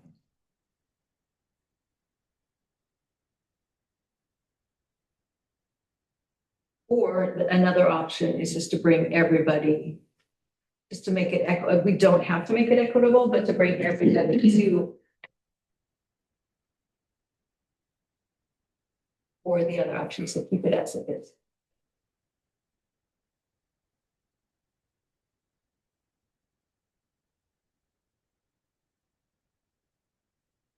So when we created this plan on the top, it wasn't to bring equity. It was to bring some sort of fairness to existing employees but also fairness to taxpayers with this continual rising cost of health insurance. That was the main reason for creating this. And in the hopes that eventually everyone would be off that, at some point, the first one would go away. With turnover. Yes. But the only reason we did it was to not punish our existing employees. So I am not in favor of bringing new employees up to the level of existing employees, because that's not the whole goal. I could just do away with it if the employees. But how is an existing employee gonna feel when we now tell them that they have to pay 25% of the whole thing? Well, this only applies to Belinda at the moment. However, we would have to also get this changed in the contract, the union contract. And it doesn't apply to anyone currently. But if the foreman were to jump back on the insurance,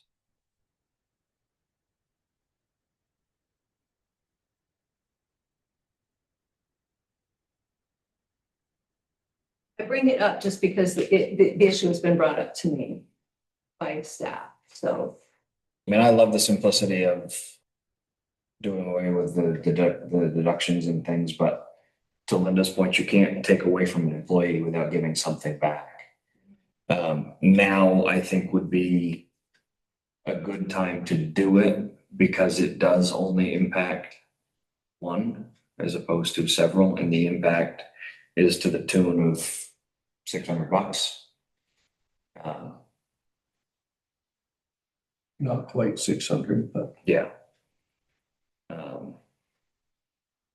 So I think that we could probably find a way to increase compensation somewhere else. I mean, because It's actually in favor. really. And I'm looking at these numbers on the right-hand column, and I realize that these are just kind of projections based on the information you had at the time. But compensating that one employee for their not quite $600 looks like it has a potential to save the town $6,000. Am I reading that correctly? When you say amount town pays annually, what we're doing currently, 75,817. Amount town pays annually, option one, 69,582. Well, that's assuming you had someone on the family plan. Right. All right, so the $600. Yeah. Okay. How did the two-person, the grandfathered one and the next one come out exactly the same? That's what I was And saying. actually, the next one is even less. Well, the rate's less. That's why it's less. Because the grandfathered one isn't the two-person. The one who is, It was, I just did it, I made a mistake because I did it, based on the current plan is, this is what we're paying. And because that person was not grandfathered in, it's a new employee, he would be paying the same amount in scenario one. I didn't calculate what that rate would be for two people. I apologize. well, it's irrelevant because we. Yeah, it is irrelevant. I just was curious how it worked out. Yeah, it shouldn't, it shouldn't work like that. Wow. Math, don't be math. I just presented the current and I had names up there and I thought, no, I should probably No, get rid of the names and present it as one single. Yes. One family. yeah. But I think it's something we need to decide before we Budget. hire our next employee. We mean, option one is basically what we're trying to get to. No, oh, yeah, I could see option one for the. If you wanted to go the non-union people, if we had to. So, Option one only applies then to Belinda though, because everybody else would be, because you'd have to change the union contract, right? yeah. and the union contract at this point says what? It says what the old personnel policy does, which kind of in a weird way tries to explain this and nobody understands it. But it does say that if you've been here since 2022, I believe, you go back to the 2020 rates. Right, so we really don't have to change any. You don't have to change it because Dylan dropped it. But if he goes back, if say next year he buys back in and is still in the union contract, then we're still gonna be held to the thing that we're talking about. That's just him. But in the meantime, I'm more concerned in our new employee. And so our new employee falls under the union contract, and can we do option? One is his only option, Uh-huh, or, yeah, one is or even, option, the current plan, he would be a new employee, so he only qualifies for the 8% or 20% or 25%. Right, he's ineligible for. Yes. For that additional. right, So it would be no change, it would still be the current plan. all right. So just keep the current plan. Well, I was just hoping to maybe even out that percentage, but I mean, I'm a fan of option one, especially if we have buy-in from the one person it impacts. As long as there's not gonna be any bad blood because we have changed the compensation package. well, the union may not, well, that's what I'm saying. So we're a new employee. But in the meantime, if the board votes that they would like to change it, we can or investigate whether the union will allow us to. If the board wants to, we have a little bit of time. Okay. Is what I'm thinking. Yeah, that makes sense. unless we ended up at all hiring back a former employee. I don't know then how that would.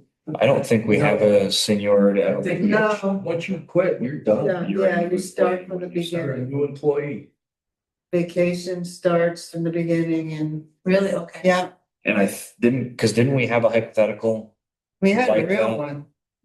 Yeah, Broad Cross. but when we redid our personnel policy not long ago, I thought we ran through that hypothetical scenario and we decided that. Well, we actually had two. We had Sally over here, but she only came back part-time, so it didn't really affect anything. Because she retired and then was rehired. Yeah, she gets no benefits. Right, that's what I'm saying, but it didn't have any effect. In And we any, had two cases where, in any event, I thought that we had walked through when we did our new personnel policy. I remember that, Michael, but that's. Well, I've been known to have false memories. You probably do. I don't remember that exact scenario, but I'm sure we did. I don't think we addressed it in the policy, but. Yeah, I think it's open-ended. Anyway. I could see definitely on the non-union side, possibly for future proofing. The union side, you can't do if we negotiate with them anyways. well, we got what, one more year on that contract? Two, yeah, we just redid that. But you can amend it. It's just, I don't know. I mean, it's really not gonna have any effect. Because the way you've had it before. Yes, no, now, that, you guys both brought up good points that we started working on this before all of this kind of fell in place and, I was trying to preserve something, I think, or set in motion if someone wanted to come back, what that would look like. If anyone that comes back starts out as a new employee, it kind of knows what it's about. Right. So, So we could go to option one. And even if, We can't go to option one yet because we'll have to get union authorization.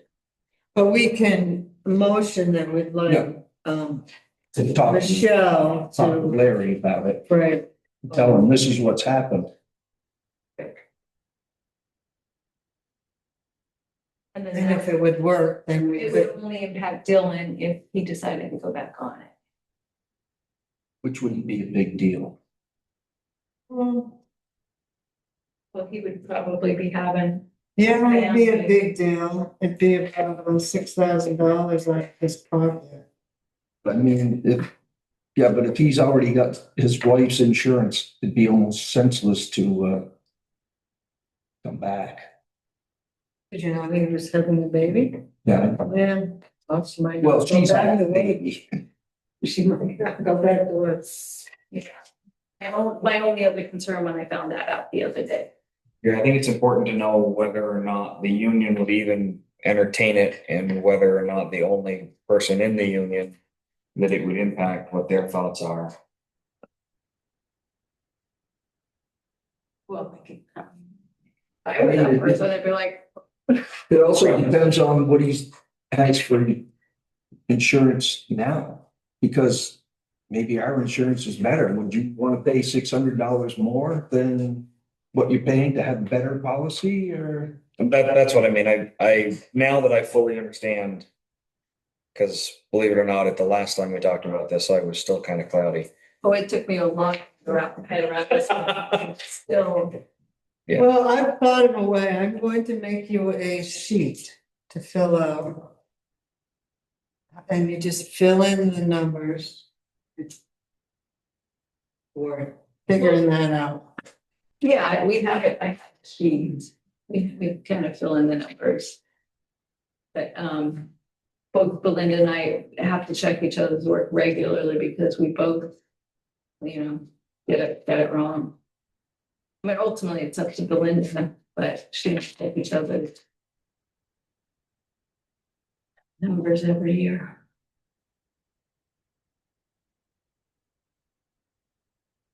I mean, I had the same thing last place I worked. You had a decision to stay with one insurance policy or the other, and if you want to pay for the better one, that was your decision. It's $600 a month more. Probably matches most businesses today anyways. Every year they're gonna be looking at a new insurance policy and your choice is you pay more.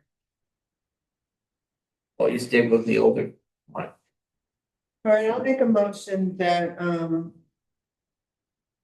have Michelle investigate with the union contract if, they'll allow us to move to option one. Yes. I think so, yes. And bring that information back to the board before they make a change in any insurance.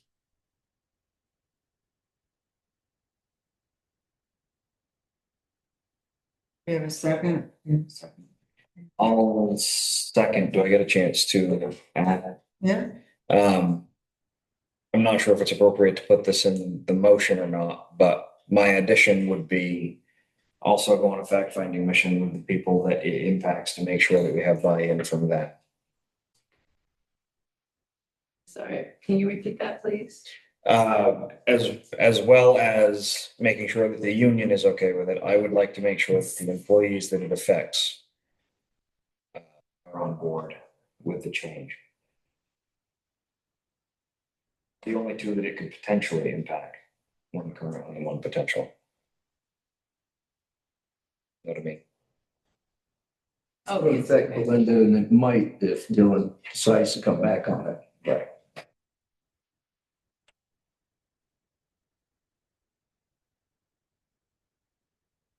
Well, and the only other person with that level of seniority is Tom, right?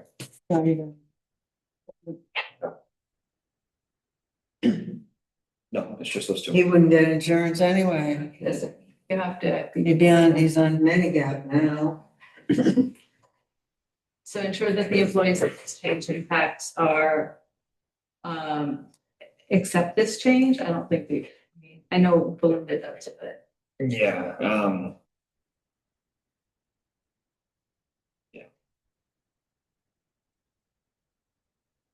Okay, we have a motion on the table. All those in favor? Aye. Opposed, so carried. We're done? We done? Any updates? Hmm. Yes.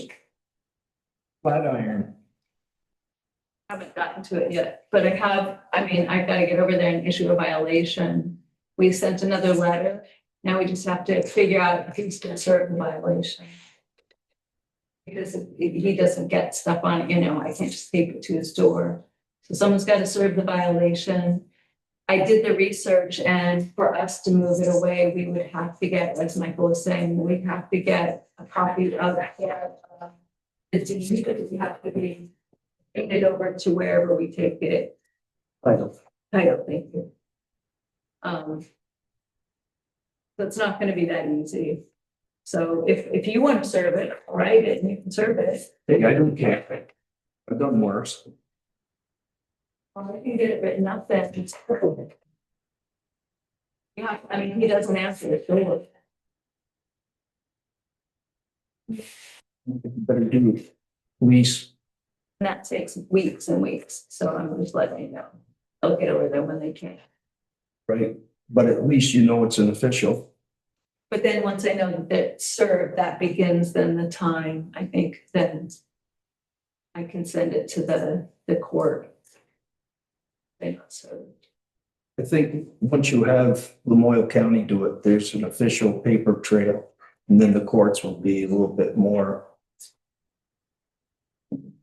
I would have to drop it off though, because they need the actual document, I can't just email it, so I'd have to take the time. It's not, I haven't forgotten about it, it's on my mind, I just wanted to make sure we have all of our road and I wanted to see if we could offer them something, but I'm getting tired. You'll have to just tell us which vehicles and they're gone. Pardon? You'll have to tell us which vehicles and they'll have to be gone. Yeah, we identified two, and the rest are tied up in probate. Could you put in the minutes that the board voted sign the certificate of highway mileage, and that there were no changes? So it's in there.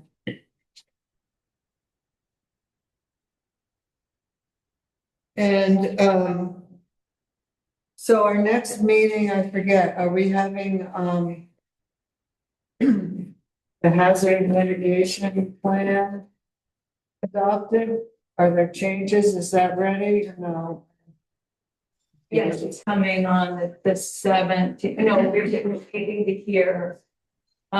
Because I think the 16th is when. I have to go.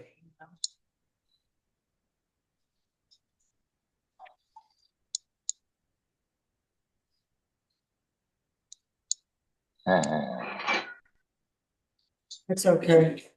So it's not the next meeting, It might be, or I doubt it though, it didn't sound, I think they wanted it, but I don't know that Conrad is gonna even have them ready okay. by then. The other thing is the municipal plan. Are you muted? When is that gonna No. do? About that? Isn't it out for comment or something? No. The hazard, The municipal plan.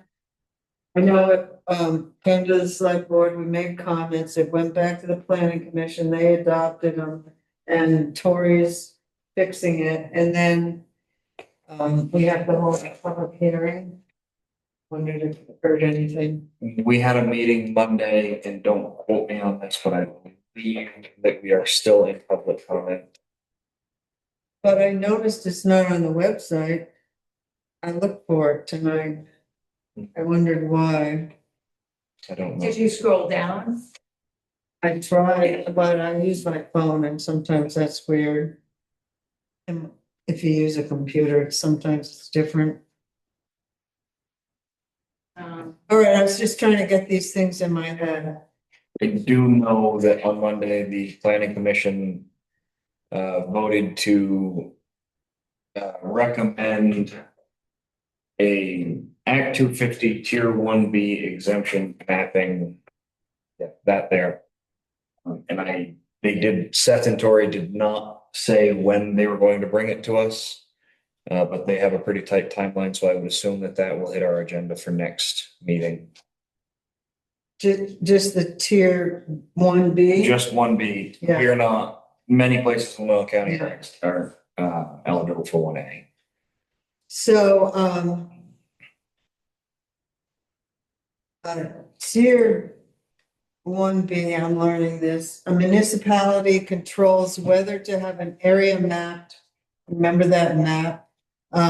As a 1B area, tier 1B areas are established upon LURB, Land Use Review Board, approval of the regional plan's future land map. That's the one where you had all the colors, rural and where you decide your village was. And they have the high growth areas, the Right. checked areas.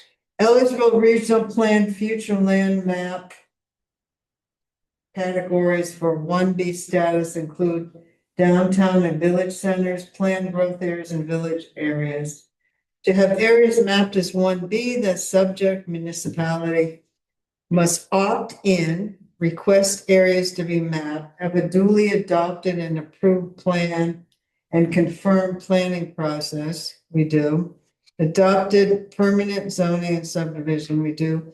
Have water supply or wastewater infrastructure or so as to accommodate a community system for compact housing and have municipal staff or officials contracted capacity to support development review and zoning administration. 1B areas must exclude flood hazard or river corridors unless regulated through the municipality. This is for exempts the housing projects of 50 or fewer units on 10 acres or less in 1B areas and mixed use developments. So currently, if someone wanted to develop 10 housing units, that would trigger Act 250. And they would have to go through the Act 250 design review process, and it's expensive and it's huge.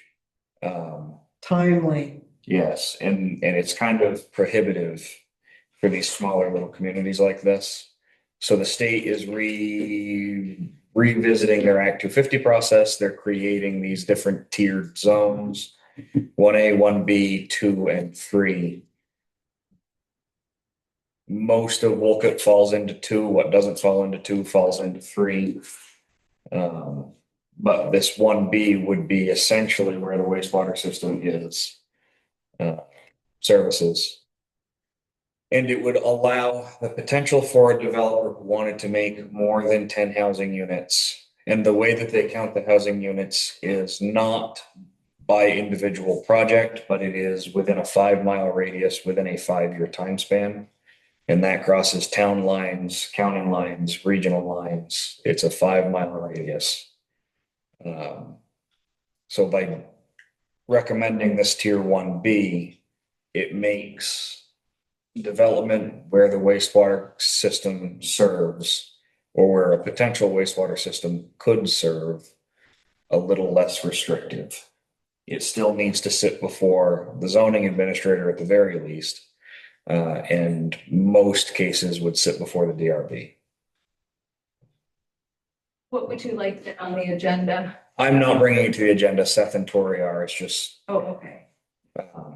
So I'm just calling it. Seth asked me this fall and I asked the planning commission to look at it, to make a recommendation to the select board of how they felt about it. So I'll just expect something from Seth Jensen. Yeah. For the 21st. Yeah. And then no, Conrad is working through the LHMP revisions per DEM's comments. He plans to share his latest with you, both of you guys, around January 26th or whomever, and give us some time to review the latest edits. And the select board could have the adoption of the final version on their February 4th agenda. Or maybe even earlier, but it doesn't sound like it's gonna be earlier.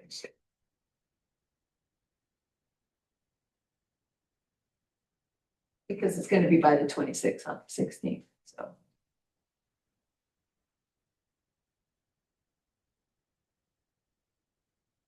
Anything else? Just one more note on the tier 1B. The conversation planning commission had the only criteria that is kind of subjective was whether or not the town had capacity to manage that review process. And there was some discussion back and forth about whether or not we had that capacity.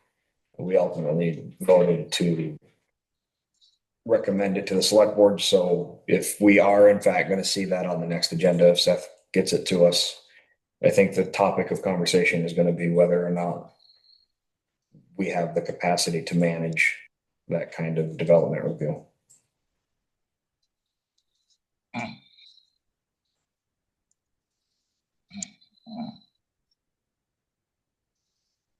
Okay, Richard, are you ready to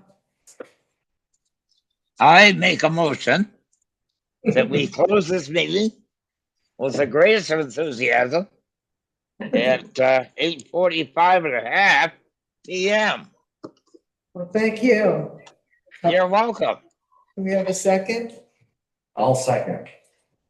Those in favor? Aye. Aye.